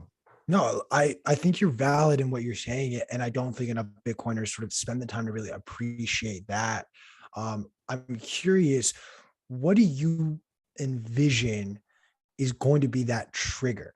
What is going to be sort of the thing that gets us at least over the yuan or over the euro, where it's now being used to a degree where it's on par with being a global type of currency? Yeah, I mean, it could very well be the fact that, we just cut off Russia from the SWIFT system and they're highly incentivized to find something else. I mean, so these actions that have, second and tertiary effects that I don't think we really fully vet out are happening today. And I mean, look, every other country in the world is incentivized to adopt something other than the US dollar. So I'm not saying that's not true. Especially, I think their eyes are open now that we're, establishing sanctions and just taking people's wealth away from them, other countries' wealth, I mean. So the incentives could exponentially increase, or the interest could exponentially increase. I think, to answer your question, I think it would take the US adopting Bitcoin in a much bigger way. And I don't rule that out either. I mean, I think that their actions to date are only, I think, bullish in that regard, right? They're trying to do what Yellen just said the last week. I think we want to have healthy regulation around crypto. I mean, this is a very different drumbeat than I think you would hear even a year ago. And I think that's because they understand that we are in a currency default right now. By currency default, I mean, like, we will never default on our debt, but our money will just, purchasing power will just continue to decrease from here. And at some point, the US will have a credit worthiness issue in the world, right? Where people are going to say, well, I've been lending the US this money to get paid back in the future, and that money is going to be worth 10x less or whatever it is. I'm going to go somewhere else. And then on top of that, you have inflation running rampant, not only in the US, but all over. It's creating real negative yields all over the world, right? And so right now in the US, you're getting a 5.5% negative real yield if you're holding our treasury bonds. How long can that persist, right? Before people start saying, well, I'm guaranteed to lose money by sitting on this asset. So, but this asset over here is appreciating 200% a year. Why don't I allocate a little bit towards that? And that is, I think, how it starts. And once the US does, I think, create some quote unquote healthy regulation around it, then you're going to start to see institutional adoption around it. Then I think you're going to see much more of a normal allocation to Bitcoin from everybody. But sovereign wealth funds might get there first. We'll see. There are a couple directions I can go, but I kind of want to stay on the legislative path, if you don't mind being me asking a couple speculative questions. If like right now, one of the pieces of news is Russia has said from friendly countries will accept Bitcoin for our oil. If Russia were to turn around and maybe in the next month or so adopt Bitcoin either as legal tender or just simply legalize it, does that inhibit or expedite what the US's pro Bitcoin stance could look like? Well, I think the broader picture there on that question is that I think the world is waking up to the fact that energy is the real money, right? That's the real power in the world. And by cutting off Russia's money to US dollars, but them still having access to the oil and natural gas that they have, they still have a lot of ammunition on the currency front, a lot of power and leverage. So I think just that alone, people waking up to the fact that, oil is highly underinvested in and hydrocarbons are highly underinvested in. And there's going to be, I think, a long road to get back to normalcy in that commodity, especially, which is going to create all kinds of things, right? The rise of oil is going to create the demand and acceleration, I think, of batteries and lithium and all kinds of other commodities. And basically, I think that could wake people up to the fact that that Bitcoin is, digital energy, and it's its own commodity in a certain sense. I kind of compared it to gold earlier, but that's kind of how I look at it. It's sort of it's going to be a global reserve asset, I think, before it even becomes a global reserve currency. Talk to us a little bit too. Like there was an announcement last week about ExxonMobil after ConocoPhillips has already said that they're going to mine Bitcoin with some of their energy excess. There's been a lot of conversation of this sort of where does the end of this decade lead us to? Do these traditional powerhouse oil, gas, energy companies turn around and adopt Bitcoin mining into their business folds, or the Bitcoin mining businesses just become so vast and encompassing that they're just going to absorb and eat up these energy companies? Talk to us about these sort of dominoes falling here and what the end game could look like in your mind. Well, my hope for that is that it changes the narrative around Bitcoin's environmental, ramifications. I mean, that I think is more mainstream, that concern, than I think a lot of Bitcoiners recognize. If I ask my wife, for example, why she doesn't buy Bitcoin, she says it's bad for the environment. I mean, that's in the zeitgeist right now, and that narrative needs to change. And I think by giving that example of where someone like, a company like Exxon could, instead of off-gassing their methane, just convert it into other energy that's mining Bitcoin and repurpose it and not have that go into the atmosphere, that will wake a lot of people up to the fact that, hey, there are other utility cases for Bitcoin, and maybe it's not as environmentally damaging as I thought. In fact, it might be the opposite. And so that could accelerate some global adoption right there. So I think it's a very bullish thing. I also, that's just what's been published. I wonder if other companies out there are already experimenting and not publishing yet. And the more that comes out, I think the biggest impact will be that it'll change that narrative that I think is holding a lot of people back. Talk to us a little bit without getting yourself in trouble with your wife, of like when she says that, what was your response, or what is your response? Well, I'm not an expert on the calculations by any means of like what the consumption of Bitcoin is, but I do believe that it's very easy to miscalculate that. And for example, if you're comparing it to the US dollar, let's say, if you're going to equal weight them, you have to calculate everything we're doing to keep the US dollar in place, right? So for example, we're spending $700 billion on our military every year, right? And that is basically so that we can have stations pointing guns at people who are pulling oil out of the ground saying price this in US dollars. I mean, that is a expense, right, that our US government has that ties into the weight of cost of running this currency. So if you're going to compare the two, you have to do it holistically. And I would say that that's something that no one is doing, right? They're just simply taking whatever math they're seeing on paper and probably extrapolating it out. And So I think it's just inherently flawed in that way. No, I love that argument. I use something similar to that. My favorite has been very recently, though. How much energy do you think it takes to maintain every single ATM machine around the country? Now, how much energy does that all those ATM machines around the world take up? Not going to be more than Bitcoin. I can promise you that. I'm still waiting for one of our fans out there to do the math so that I don't have to do that work, guys. Please don't make me do that work. It's gonna be a lot. That to other people. Yeah. Exactly. I want to talk a little bit about the billionaire push, but also tie it back into the institutional buyers we're seeing. Michael Saylor, in the midst of the 2020 pandemic, really set the stage for that. MicroStrategy being one of the first publicly traded companies to start buying up Bitcoin. He also is personally stacking some stats. Other companies have also followed.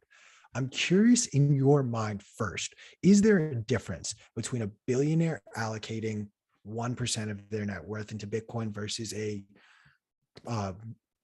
publicly traded company allocating their cash reserves towards Bitcoin, buying up essentially the same amount?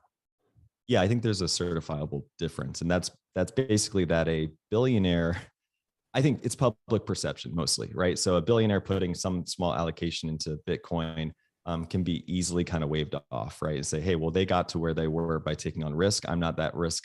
I'm more risk adverse. And I think it's just a little bit easier to write it off because, that's how billionaires got to where they are.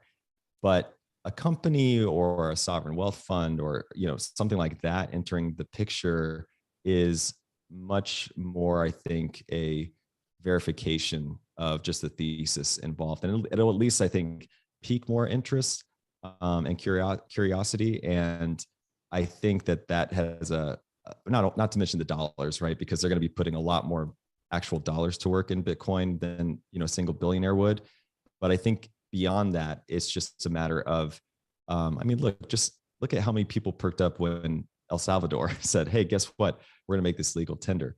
I mean, that's what gets the headlines and the attention, not so much, if Druckenmiller puts a small allocation into it.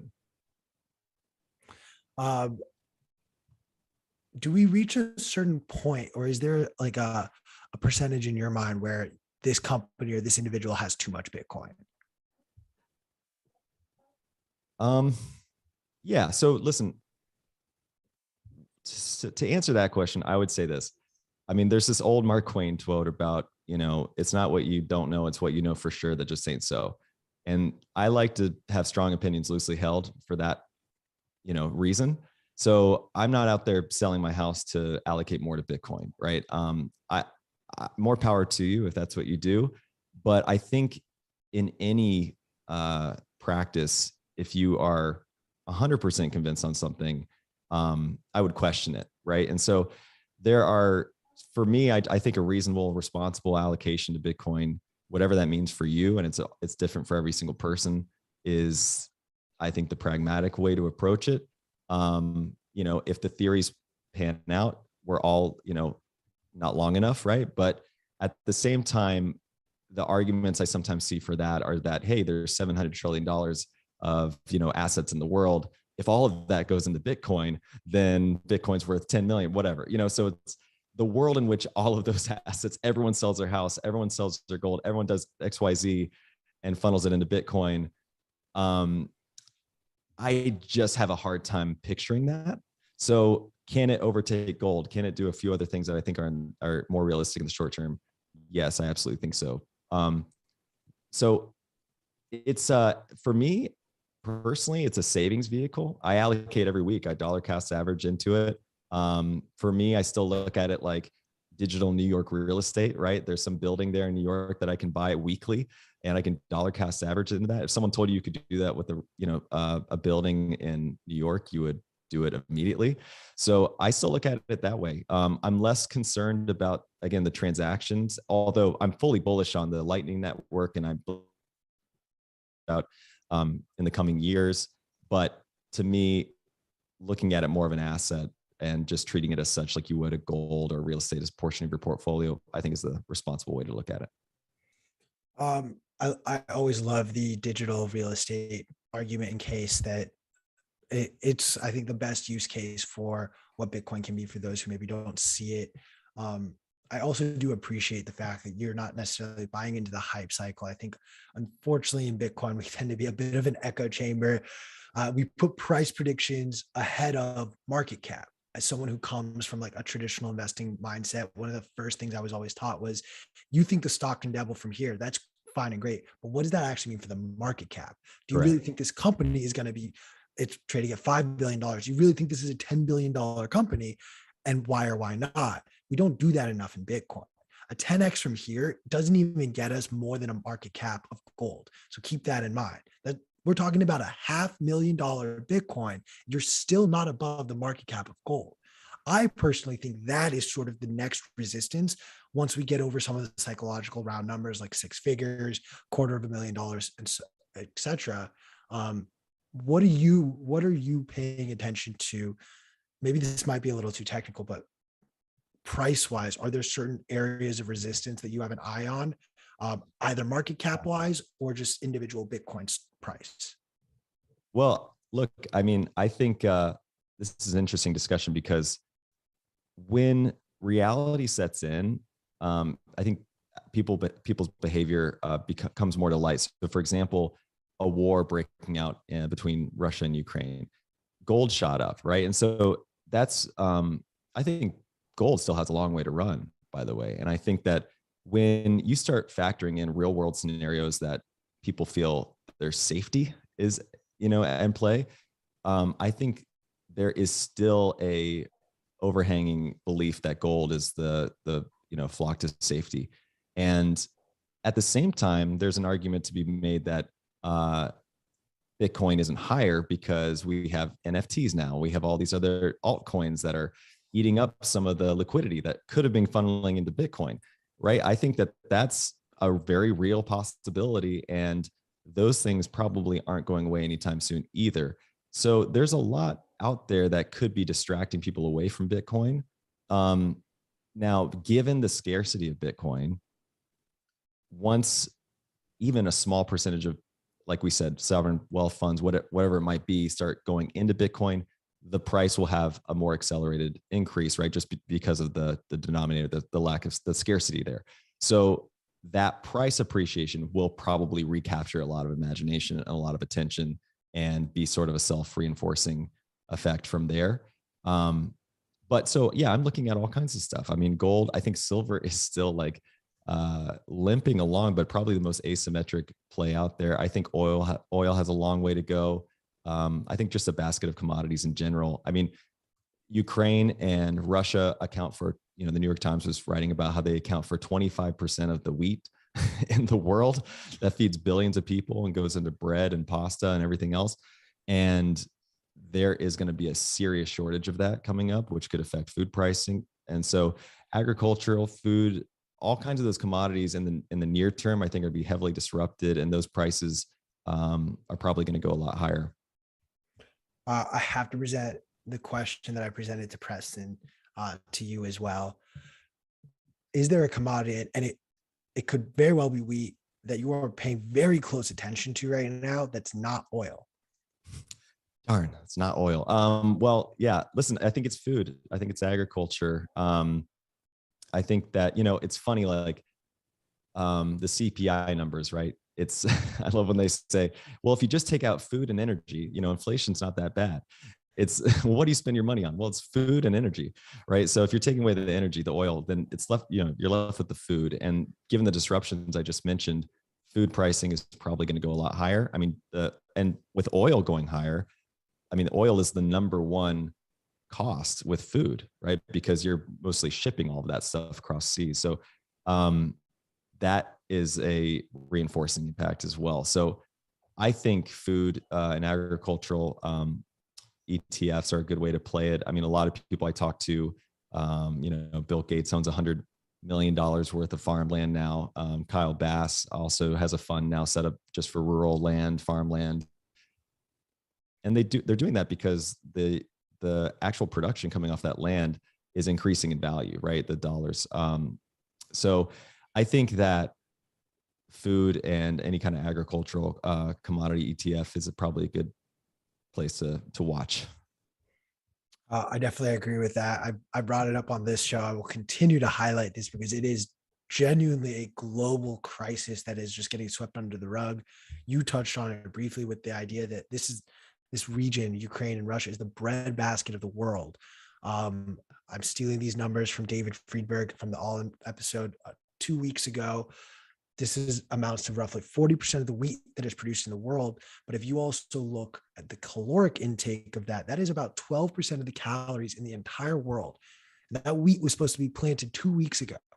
And it's not being planted because they're getting bombed and they're in the midst of a war. We only have enough food for a 90-day cycle. That's just how our food processes in the supply chain there works, unfortunately. So don't have my tinfoil hat with me right now at the moment. Apologies, fam. But tinfoil hat time. I think when Putin is going around saying the plan is working, they're losing, but that's his plan. He is just sowing chaos. We are assuming that this person is a rational human being who is going and entering into a war with a country that he was not at war with to sow chaos, not for his people, not for this region, but for the rest of the world. And he is disrupting the US dollar at a moment where it's weakest because he has been sitting there for the last 10 plus years, absorbing up gold. I sound like a conspiracy theorist saying this, and I understand that. And I understand that it may be hard for us sometimes to swallow. But history has proven that there are bad actors around. They just unfortunately do get to these points of power. If there's a nice round number, like I'm marking 180 days, and I think that is when actually the war with Ukraine will end. And 180 days after it stopped, that is too convenient of a number for me to believe that this was not fully premeditated, but it's going to come down to this wheat. And if all the rest of the world, look, we're in America, we're going to sit pretty. Boochcraft is, it's not Boochcraft. Better Booch, yeah. Better Booch, thank you. Better Booch is not going to like lose out on their products. You might be paying more for your supplies and your overhead that you need to brew. We may be paying more for a loaf of bread at the gas station, grocery store, wherever we're going, but we're not going to really lose out on that caloric intake.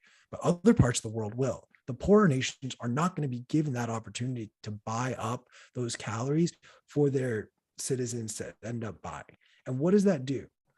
What happens if you're not able to put food on the table for your family? Well, you're going to get pretty upset. Let me tell you, I'm a hangry person. You don't want to be around me when I am hangry. I don't want to be around the rest of the world when they're hangry. That is my mini tinfoil hat rant. We're taking that off.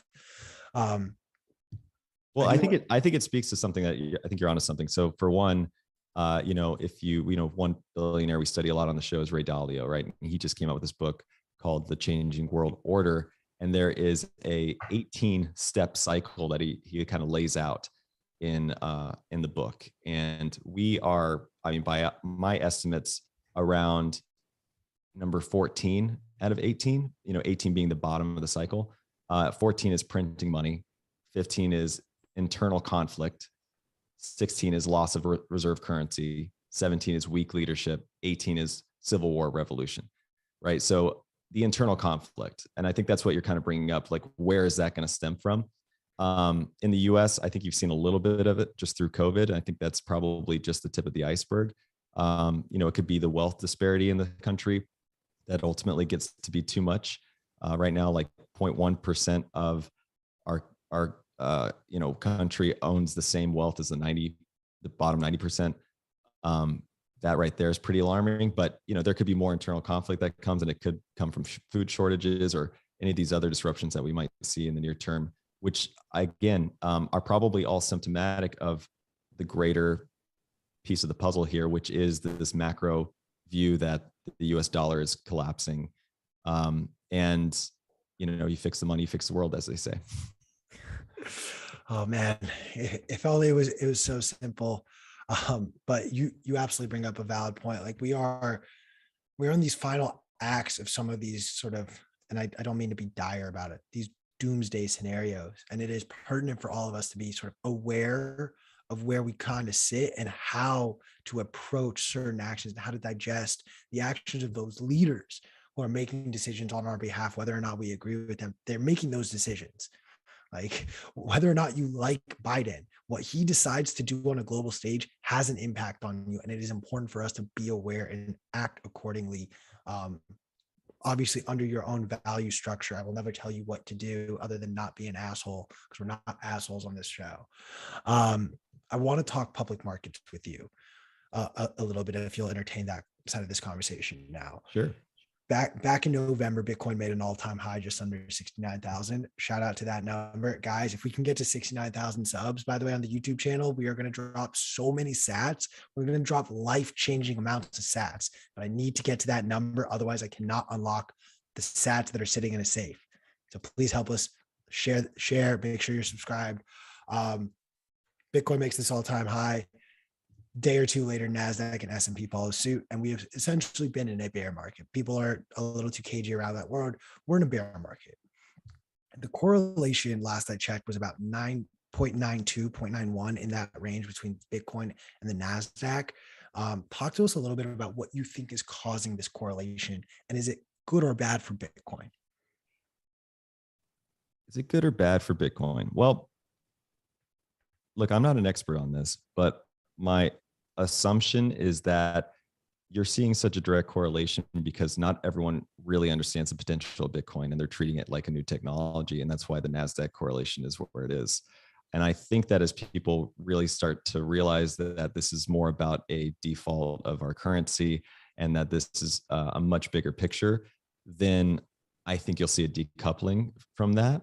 In the near term, it's probably a good thing because I only see more money printing coming, and that QE will then fuel asset prices to continue to rise. So Bitcoin should go along with that if that's the case. And I would probably see the decoupling happen about the time that, we're seeing maybe some more severe adoption, or I would say more severe, off-ramping of the US dollar by whoever it is. So in the short term, I think it's a good thing. I could be wrong about that, but I do think that that's where we're heading. And I know it's supposed to be a hedge against when the markets go down, but in reality, everyone typically flocks to cash habitually just in times of, concern. And so that's human nature. And I think it's going to take a while for people to understand the idea of, I'm going to opt out of the stock to then move it into Bitcoin. I think that's, especially when it's been, so volatile, right? Where it's up 50% day to day or down 50%. So I think it's going to take a little bit more time. Bitcoin will have to become less volatile, I think, for people to treat it like a flock to safety. So in the meantime, it's going to be highly correlated. Do you feel as though it's like, I understand that I buy into people not understanding it. It's tech. So therefore, like, it's tech. Oh, my instinct is this is the NASDAQ or a part of the NASDAQ, even if it's not. Even the best investors in Wall Street, they genuinely think like that. I am on that same page as you. But do you think that things like a Bitcoin ETF would make the correlation that much more, or would actually help take away and start to separate Bitcoin from those markets? I think it would help. I think it would help only because, a Bitcoin ETF, in my opinion, is really only benefiting those who have accounts where they can't buy actual Bitcoin in it, right? Some types of IRAs, for example. A lot of people are stuck with GBTC, for the unforeseeable future, for better or for worse. So I think that would increase the adoption of Bitcoin because people could, put a small percentage, those who can't currently and don't want to go into something like GBTC, and just understand the spot price. It's a much more simple thing to understand.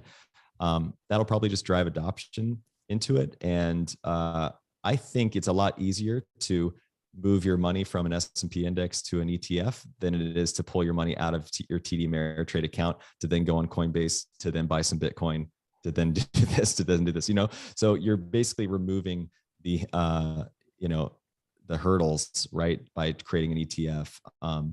So I think you would see some decoupling once that goes into place. Oof. I love the sound of that. I was just quickly buying a little bit. I'm no expert in that, so don't. Nope. Trey Lockerbie said it, so therefore it is fact and law.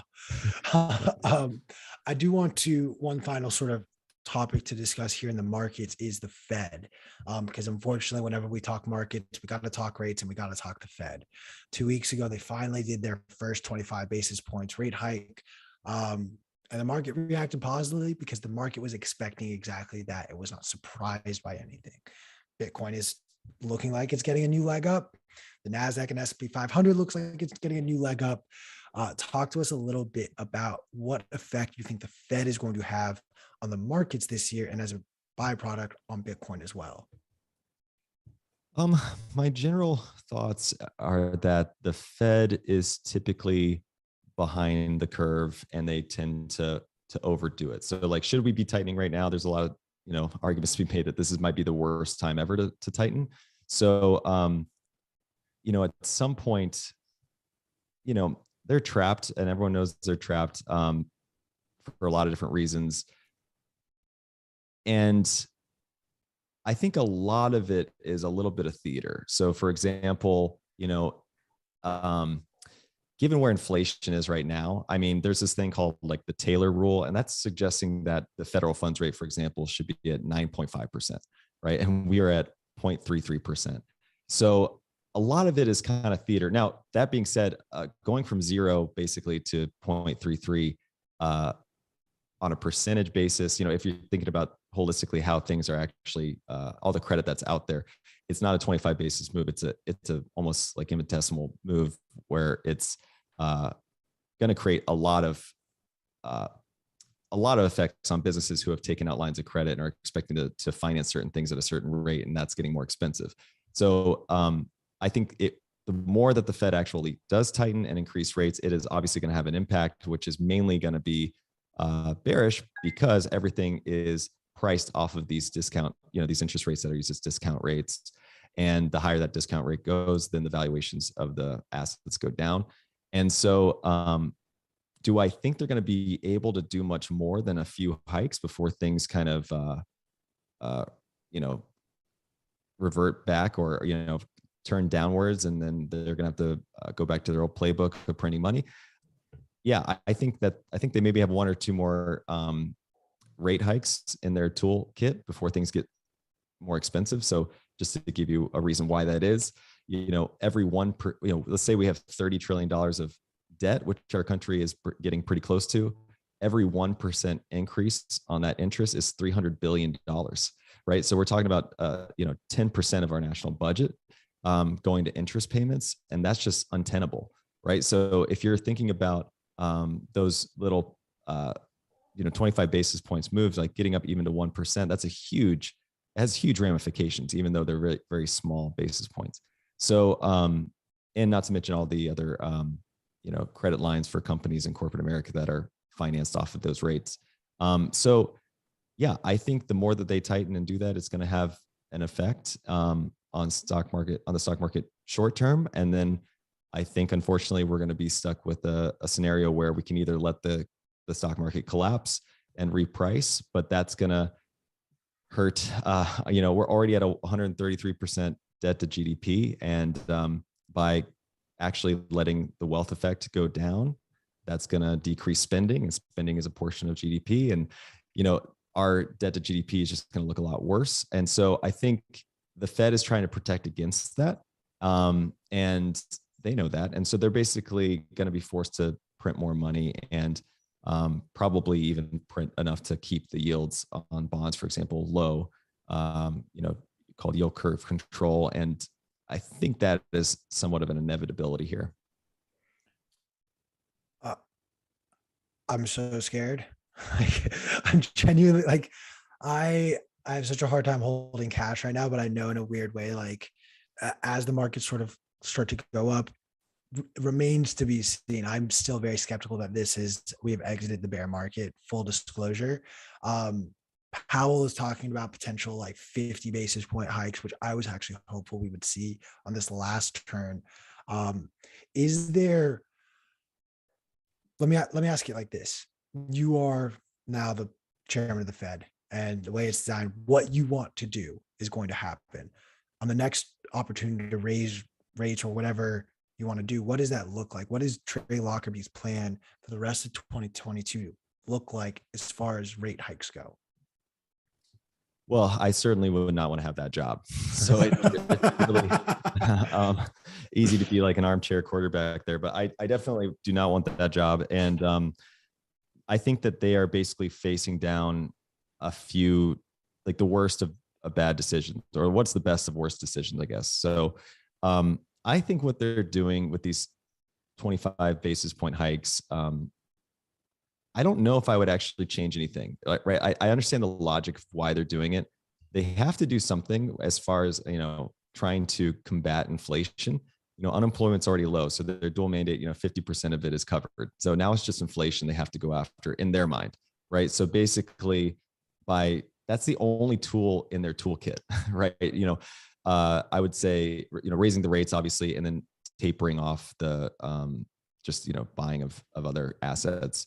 That they have been tapering that too. So just decreasing the liquidity in the system and increasing these rates.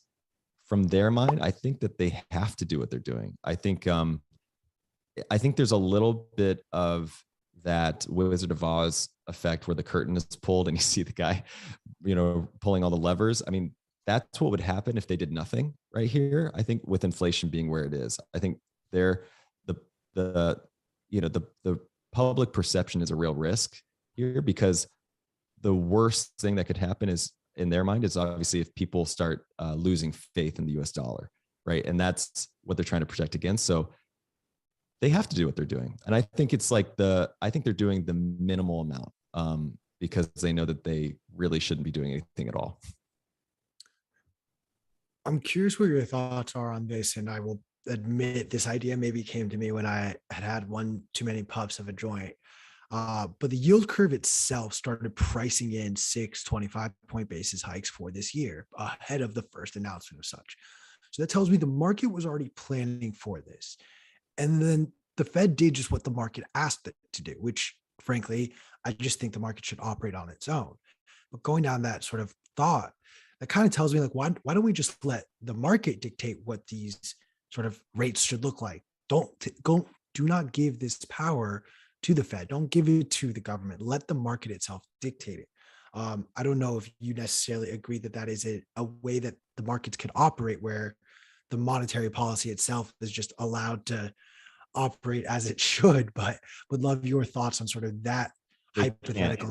They can't do that. I mean, they can't, because if the interest rates get too high, then the interest rate on our debt gets too high and becomes untenable. And that's just where we are. So for example, if we, let's say in the let's just say when basically Paul Volcker came in and jacked up interest rates, we were able to do that because our debt to GDP was 30%, right? So now we're at 133%, right? So we don't have that in our tool belt anymore. And so we're just in a completely different, we were also, by the way, in a position where we could pay, we were at 106% GDP at a certain point that we were able to pay off, and I say in the 1940s after the World War, but we were able to pay that down because we had the surplus with many countries that were just, decimated. So we're not in that position right now. And so they can't let that happen because it would basically bankrupt our country. So unfortunately, I mean, I would love that. We would all love that. I think we're all free and open market, capitalists at heart here. And that's what we want to see. But that ship sailed in 2008, 2009, when quantitative easing and a few of these other things went into effect. And so we're at the bottom of this cycle, or nearing it. And now here's one other maybe unpopular opinion. One other popular opinion, I think, is that as we in this cycle, China becomes the next rise of power, and that starts a whole new cycle. But I'm not convinced that the U.S. can't start a whole nother cycle, right, of becoming the hegemony for the next 100 years. I don't think you can rule that out. I think everyone's just assuming there's a rise of China, and they're probably right? But I think selfishly, part of me is thinking about how much longer the U.S. can thrive, and so I think just I'm running long here on this answer, but I do think that this can play out a lot longer than people anticipate, even though the Fed is in the position they're in.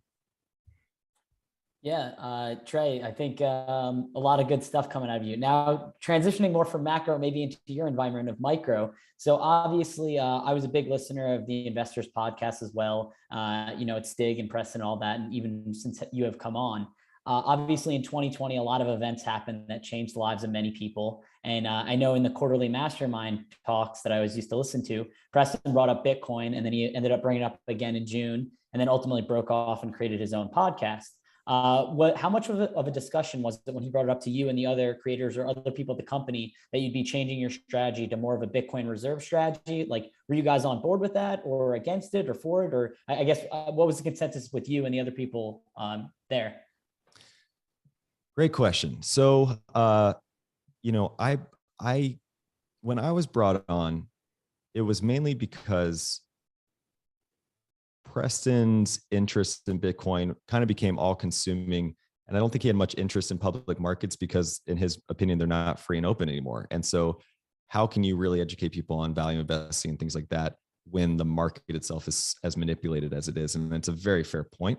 And I think we saw the need for that service to go and educate people on Bitcoin because there's just nothing like it, full stop, right? And so there's basically a responsibility I think everyone felt to, we're in the education business, and I think we wanted to educate people on something we thought is very, very important. At the same time, like I said earlier, the principles of value investing won't ever expire. Meaning, given that we're in a non-manipulative market, and even when, obviously there's still opportunities you can find today. But the point being is, when I was brought on, I think the idea was to try and get We Study Billionaires back to its roots a little bit more, studying actual billionaires, studying more value investing philosophies, things of that nature. Whereas, as you mentioned, like on a lot of those macro discussions that were always my favorite, right? There was a divergence happening a little bit, and there was a divergence happening, I think, in our listenership as well. So, for example, at the Bitcoin conference a year ago, when I was there, we met so many people that listened to the show, but almost, a lot of people were like, "Oh, I don't listen to your episodes. I listen to Preston's." Right? So there was a bit of a dichotomy and divergence there, just in the listenership that we needed to service. And so I think that at some point, and hopefully nowadays, there's more of a blend. Now, I think, as time goes on and you start to see that value investing will come back into play, or just investing in general will come back into play, that blend will come back. So that might take a decade or so. But anyway, so I think that was the philosophy. And to be quite honest, I don't run the network. So that's a better question maybe for Stig. So I'm speculating. Yeah, and that actually leads me perfectly into my next question. So I know, I'm a Warren Buffettite as well, or, I strongly believe in his principles, and maybe not value investing is, a strategy that you always have to stick to. You're just we're all investors. But obviously, using like the discounted cash flow models, or models that are very similar that Ben Graham used, of evaluating things and then buying things that you think are fairly priced, that are good businesses long-term. So I guess, how do you go about doing it? Do you use kind of more of Bitcoin as your base? Do you do it with cash and Bitcoin? Do you do it like a combination of the two? Or are you just trying to look and just keep it more broad, and you don't know what's going to win, so you keep more of like the index, as Buffett has said in his later years, just kind of the index strategy? So I'll borrow Preston's, trademark sentence here, which is basically, how do you measure inflation? Because I think what you have to do nowadays is look at what you spend your money on, and what lifestyle you want to live, and understand the appreciation of those things, and create, understand what those buckets are. And that's how you get your own discount rate. So for example, like travel, like we love to travel. There's a few other things that, you could measure. For example, like we own a home, so real estate maybe isn't as much what we're targeting, but you have to kind of fundamentally understand that you're investing your money to outpace inflation, right? That's kind of the whole purpose of the monetary system we're in today, right? That is basically why investment is what it is. So I think it's a very individualized question, but how do you measure inflation? How do you personally measure inflation? Because that is going to become your hurdle rate and become your discount rate at the same time. So I don't look at Bitcoin's return as an opportunity cost. I don't look at the market. I definitely don't look at the 10-year. So I basically just come up with my own benchmark. That's, probably in the 15% range right now. That I look for opportunities, and you can find them. And I think that's, whether it plays out like it used to, or in the time frame it used to, we'll see. But there are opportunities out there, and even in equities, I do think there's that potential greater risk given the currency underneath it, and that's the big question mark, is just what is the timeline of that playing out, and that's just above my pay grade. What is not above your pay grade, however, is the company that you founded, Better Booch. It's actually one of the things I genuinely admire and look up to you as someone who keeps a full-time job, maintains a show, and then at the same time is an entrepreneur in their free time building out a business. Have to start and ask, is Better Booch on the Bitcoin standard? Well, Better Booch accepts Bitcoin. So if you go to betterbooch.com, you can definitely buy some. And we have had some people do it, which is really cool. I'm actually, in a similar fashion, not planning on spending that Bitcoin. So any Bitcoin that does come in for Better Booch is just going to sit on our balance sheet. And I don't ever expect that to become a very big thing, but that's how I look at it. And I felt like I felt the responsibility to offer that and have that as a business too. So, could there be more synergies between Bitcoin and Better Booch down the road? Like possibly. In my dream scenario, we'd have a solar panel, carbon zero facility that, uses excess energy to mine some Bitcoin or whatever, so there could be other elements of that down the road. But, it's funny, like I typically try to spend my time on things that I think are going to be around forever. And tea, for example, I think is going to be around forever. Kombucha has been around for thousands of years. And now I think Bitcoin's going to be around forever. So, I wouldn't say it's a big focus between the two, but I will say that, going back to Buffett, he says he's a better investor because he's a businessman, better businessman because he's an investor. And that's how I got into all this. I don't think I would be where I am on the investing side if I didn't run my own business. And I try to take all of these learnings from these episodes and these interviews I'm doing and incorporate them into running Better Booch. So yeah, it's funny because in my mind still it's like a hard pivot, right? To go from investing to kombucha, but in a lot of ways it's just business and investing, and that goes much closer hand in hand to your point. So to clarify, because I did the terrible thing of just diving right into the next topic without giving those of you who are listening and watching a little bit of color and background. Better Booch, and correct me if I'm wrong, Trey, is a kombucha company that you founded and started. What was sort of the inspiration? What led you to it? Why? Yeah, good question. So yeah, I have some here. This is Better Booch. Looks like this. It's in a can. My wife and I were touring musicians, and I'll truncate the story down, but basically what a lot of people don't realize is when you're a touring musician, you're just sitting around a lot. You're waiting in green rooms on buses or planes, and you're just kind of sitting there, traveling or whatever. So there was a lot of thought to, is this how I want to spend my time first and foremost? And also, how can I be making more money while I'm just sitting here?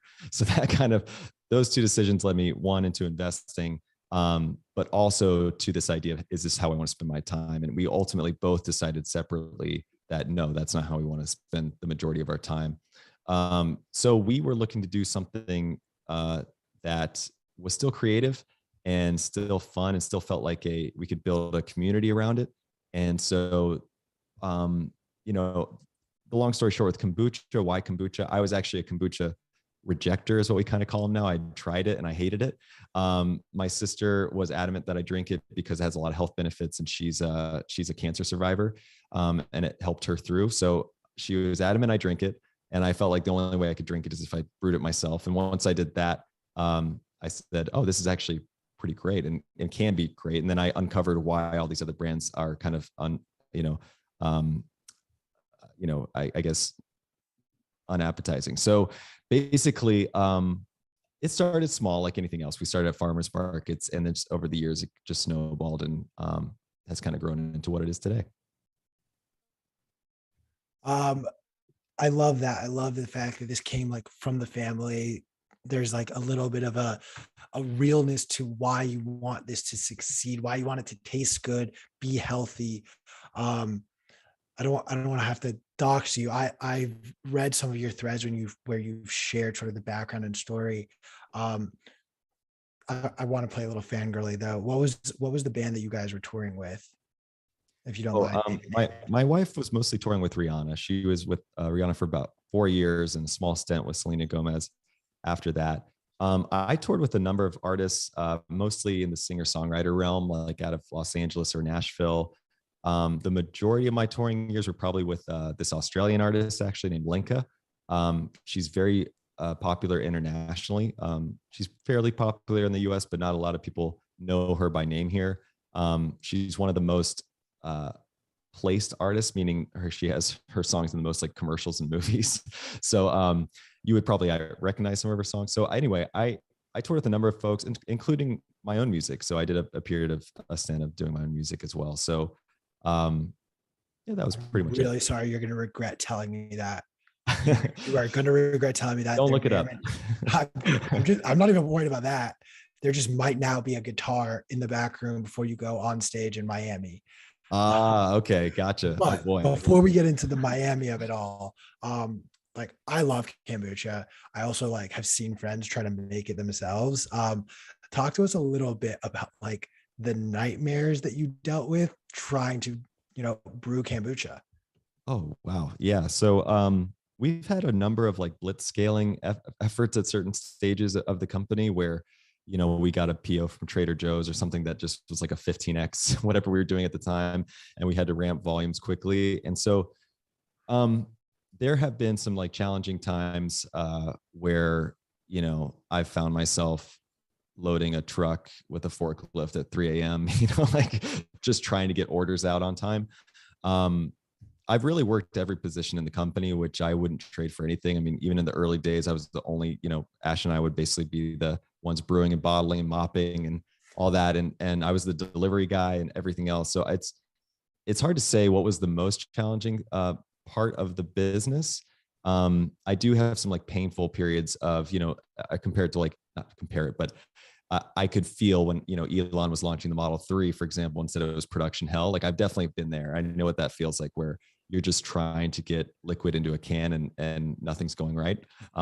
Cause that's just how things go when you're scaling.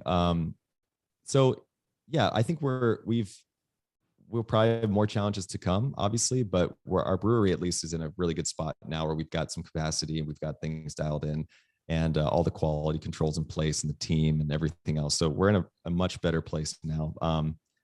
But yeah, it's certainly not without its challenges. Is there a favorite flavor that you have that you're like, I can't believe people sleep on this flavor, but I'm all for it? That people sleep on? Well, because I figured you love them all. I do love them all. I cycle through them. Like right now I'm drinking Citrus Sunrise, grapefruit, sage, pu'er tea. I would say we have a fairly new flavor that I think is, going to do a lot more in the near term, which is our Island Hopper, which basically has citrus and hops in it. That one is, there's a big trend right now with non-alcoholic drinks and non-alcoholic beers. To me, this is the best non-alcoholic beer you could find on the market, and it's functional, meaning it's not just like, beer without alcohol in it. It actually has health benefits. So I think people will be quick to adopt that in the near term. There's so many though. You're right. They're all kind of like our kids. Like it's hard to let them go. And we have some slower sellers that we just can't let go of, like Cherry Retreat. I think that's a undervalued one. Sure. Yeah. I want to ask selfishly, I'm taking out a notepad and a pen right now. Advice you have for people or entrepreneurs who are trying to, start their own business as a side hustle. That's a good question. So I think if I were advising somebody, I would, this sounds a little cliche maybe, but begin with the end in mind, because that will help dictate your decisions. The way that we got into this business was we had very low aspirations. We've really never thought it would even grow to where it is today. And it was mainly a means to like cover our rent, while we could still do music. I mean, so as the snowball kind of picked up, you start to have these challenging decisions you have to make, right? Like, oh, should we take outside money? Should we go into this region? Should we take on Walmart? Should we take on this? And if you have an end in mind when you're getting started, that will help those decisions be much easier. Meaning, are you growing something to have a generational, business that you can pass along to your kids? Those create very different playbooks. And then the other thing I would say is go bigger sooner, because a lot of our challenges we had were because we were bootstrapping for the first, 5 to, I think, 7 years, actually, we were bootstrapping. And when you're bootstrapping, sometimes you don't have a choice, but we were, if we were brewing in X amount of gallons and we needed to cover PO, we had to trade up to something slightly bigger. With beverage, at least, you can scale vertically, meaning the tanks can grow taller. And I would have just started bigger, sooner, meaning so when those POs do inevitably come, that you can scale a lot quicker and easier. So that's just one example, I guess I would give. Love that. Thank you for that. I now want to transition over to Miami. We're all super excited for Miami. If you are not going to be there, what are you doing? Please use code YTMAG to get 10% off your conference tickets so Chris and I can keep our jobs. You know the drill, you know the rules. Trey is going to be speaking on a panel with Preston, with Mark Moss, and Jeff Ross. Talk to us a little bit first. Is there a speaker that you are most excited to see or catch while you're down there? Peter Thiel actually might be the speaker I'm most excited to see, just because I've never really seen him speak in person. I've been a big fan of his. If you want to talk about getting started as an investor, I would recommend reading his book 0 to 1, because if you read that book and then you still want to do what you think you want to do, then it's a good idea. Meaning, he really challenges you to think big and monopolistically, right? And so anyway, I think I'm excited to see him. I'm excited about the conference in general. The energy last year was just unbelievable, and I don't think there's anything quite like it. I mean, the only comparison that comes to mind is when I think about Apple and Microsoft in their early days, getting these having these little conventions with their computers and saying this will be in everyone's house one day. And everyone's like, what are you talking about? That's what I feel like is happening at these conferences, where you're seeing all these exhibitors, pitching new even industries and companies built on Bitcoin. And there's just so much imagination, so much excitement, so much potential. And the energy is just amazing. Is there a specific industry within the Bitcoin ecosystem that you are paying really close attention to? Yeah, there's two, I think. One is the lending side of Bitcoin, because I think the thesis around Bitcoin is to just really never spend it, at least in the next 10 years, probably. So in order to not spend it and create liquidity, I think the lending side of that industry is going to be really important. And I'm watching that pretty closely. I think I'm also watching the Lightning Network and Strike and corporations like that who are pioneering that space. That's when Bitcoin obviously can become transactional and feasible as an actual currency. I think those are the two biggest areas I'm watching right now. Awesome. Be sure to catch all of those talks, guys, at the Bitcoin conference. Trey is going to be on this panel with Mark Moss, with his colleague, boss, predecessor. I don't know how your and Preston's relationship is. I have to ask though, did he kind of tell you hey, you got to make me look good? Don't ask me a tough question up there. No, he did not at all. I mean, Preston, gosh, can I just say that, what's our relationship like? I mean, I feel like he's kind of like my big brother in a lot of weird ways. Love that. So yeah, I mean, I took his job on the show and he's been a great mentor in that regard. I will also just say, for those who don't know, I feel like Preston is even though he's kind of well known now, I still feel like he's just the most appreciated Bitcoiner in the space. I just think the amount of knowledge and wealth of knowledge and content he's bringing on the education side is just unprecedented. And he really has, not a lot of people know this about him, I think, but he has the engineering background. He understands this stuff down to its absolute core. And he, the best things I hear him talk about is when he kind of can debate, Ethereum versus Bitcoin, those kind of discussions. And on our show, you don't get that opportunity a lot because he's being the polite host. and letting others speak. But he's just a titan, I would say, in this space. You're preaching to two guys who fangirl anytime they hear a new Preston Pish conversation. The text conversations back and forth between Chris and I, you would genuinely think it was like two girls talking about Justin Bieber. Yeah, it was funny because I actually convinced Preston to come to last year. I was like, hey, you got to come to this, and he was like, no, I don't need. I was like, you have to be there. Right? It's the biggest Bitcoin conference, and he was like, really? I was like, yes, you have to be there.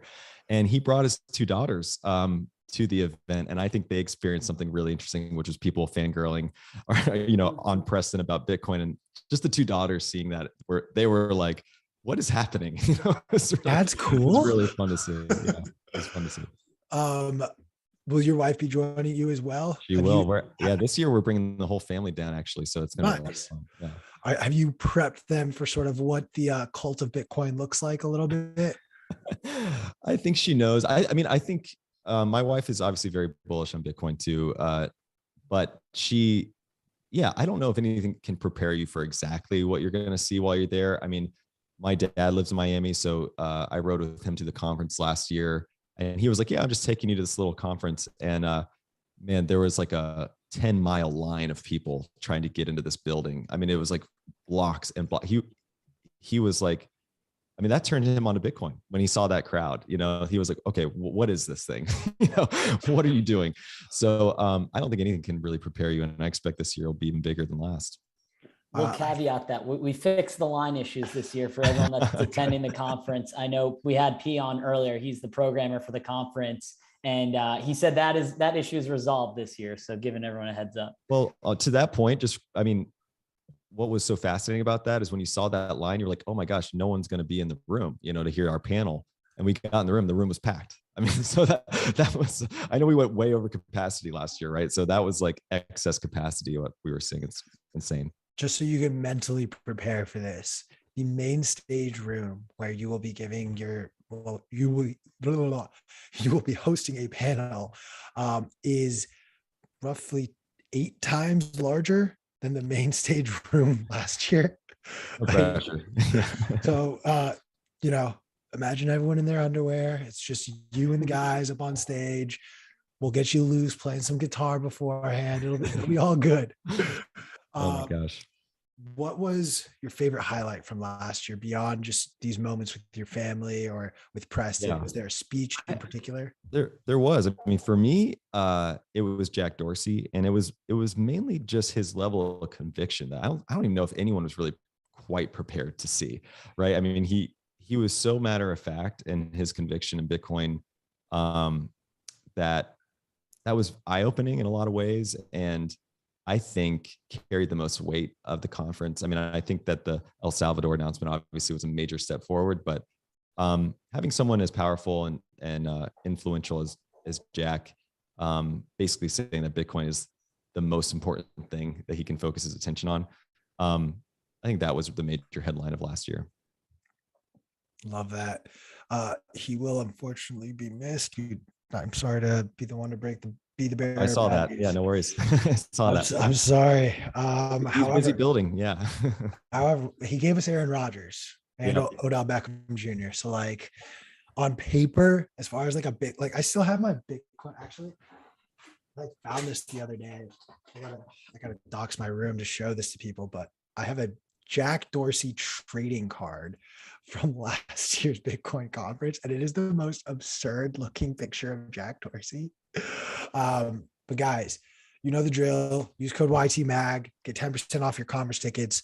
Trey, this has been an absolute blast, like talking to an old friend. I don't want to steal more of your time. I know you have a ton on your plate.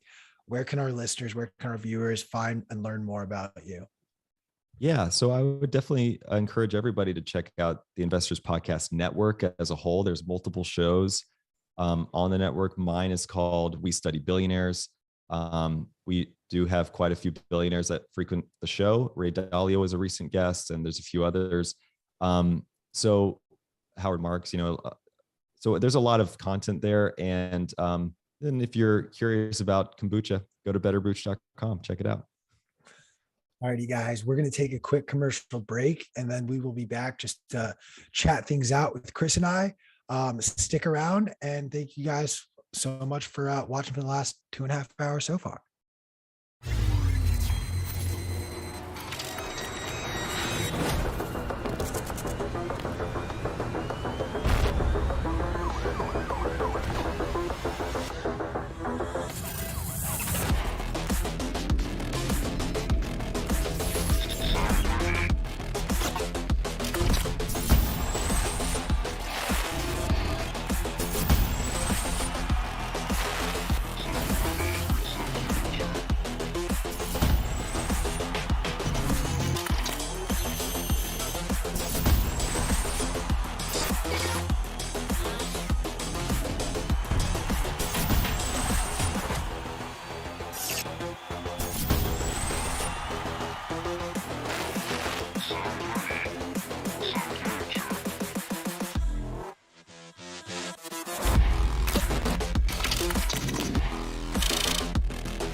What is up, fam? Thank you for sticking around with us. It's been a wild, wonky day.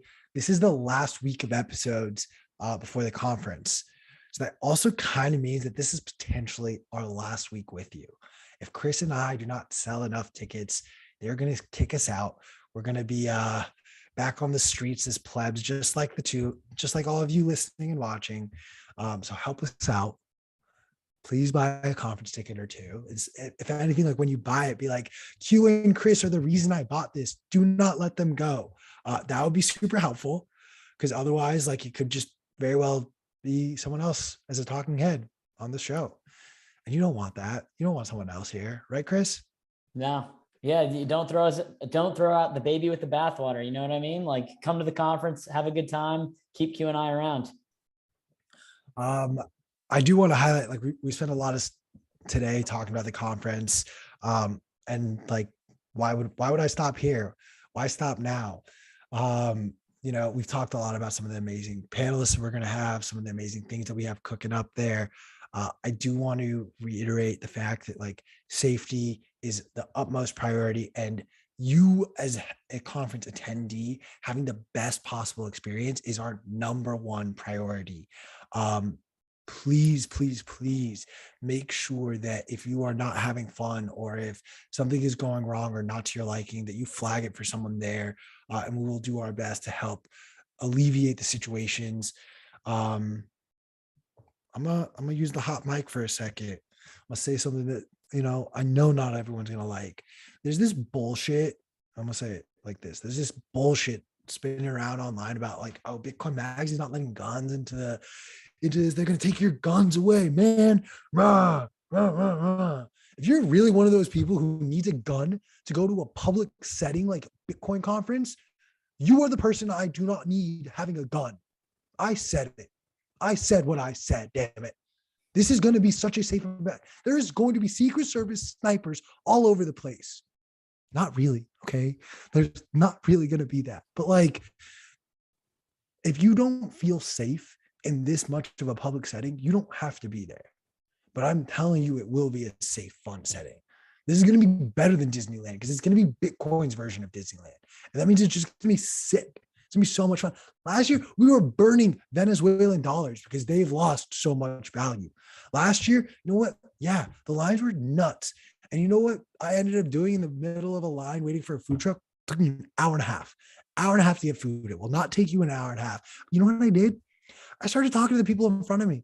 And I started talking to the people behind me. And it was really fucking awesome, because they were cool people, because they were Bitcoiners like me. And we started taking turns buying rounds for each other. Dudes and dudettes, I have not spoken to these people since, unfortunately. Shout out to the homies that we were drinking with at Bitcoin 21.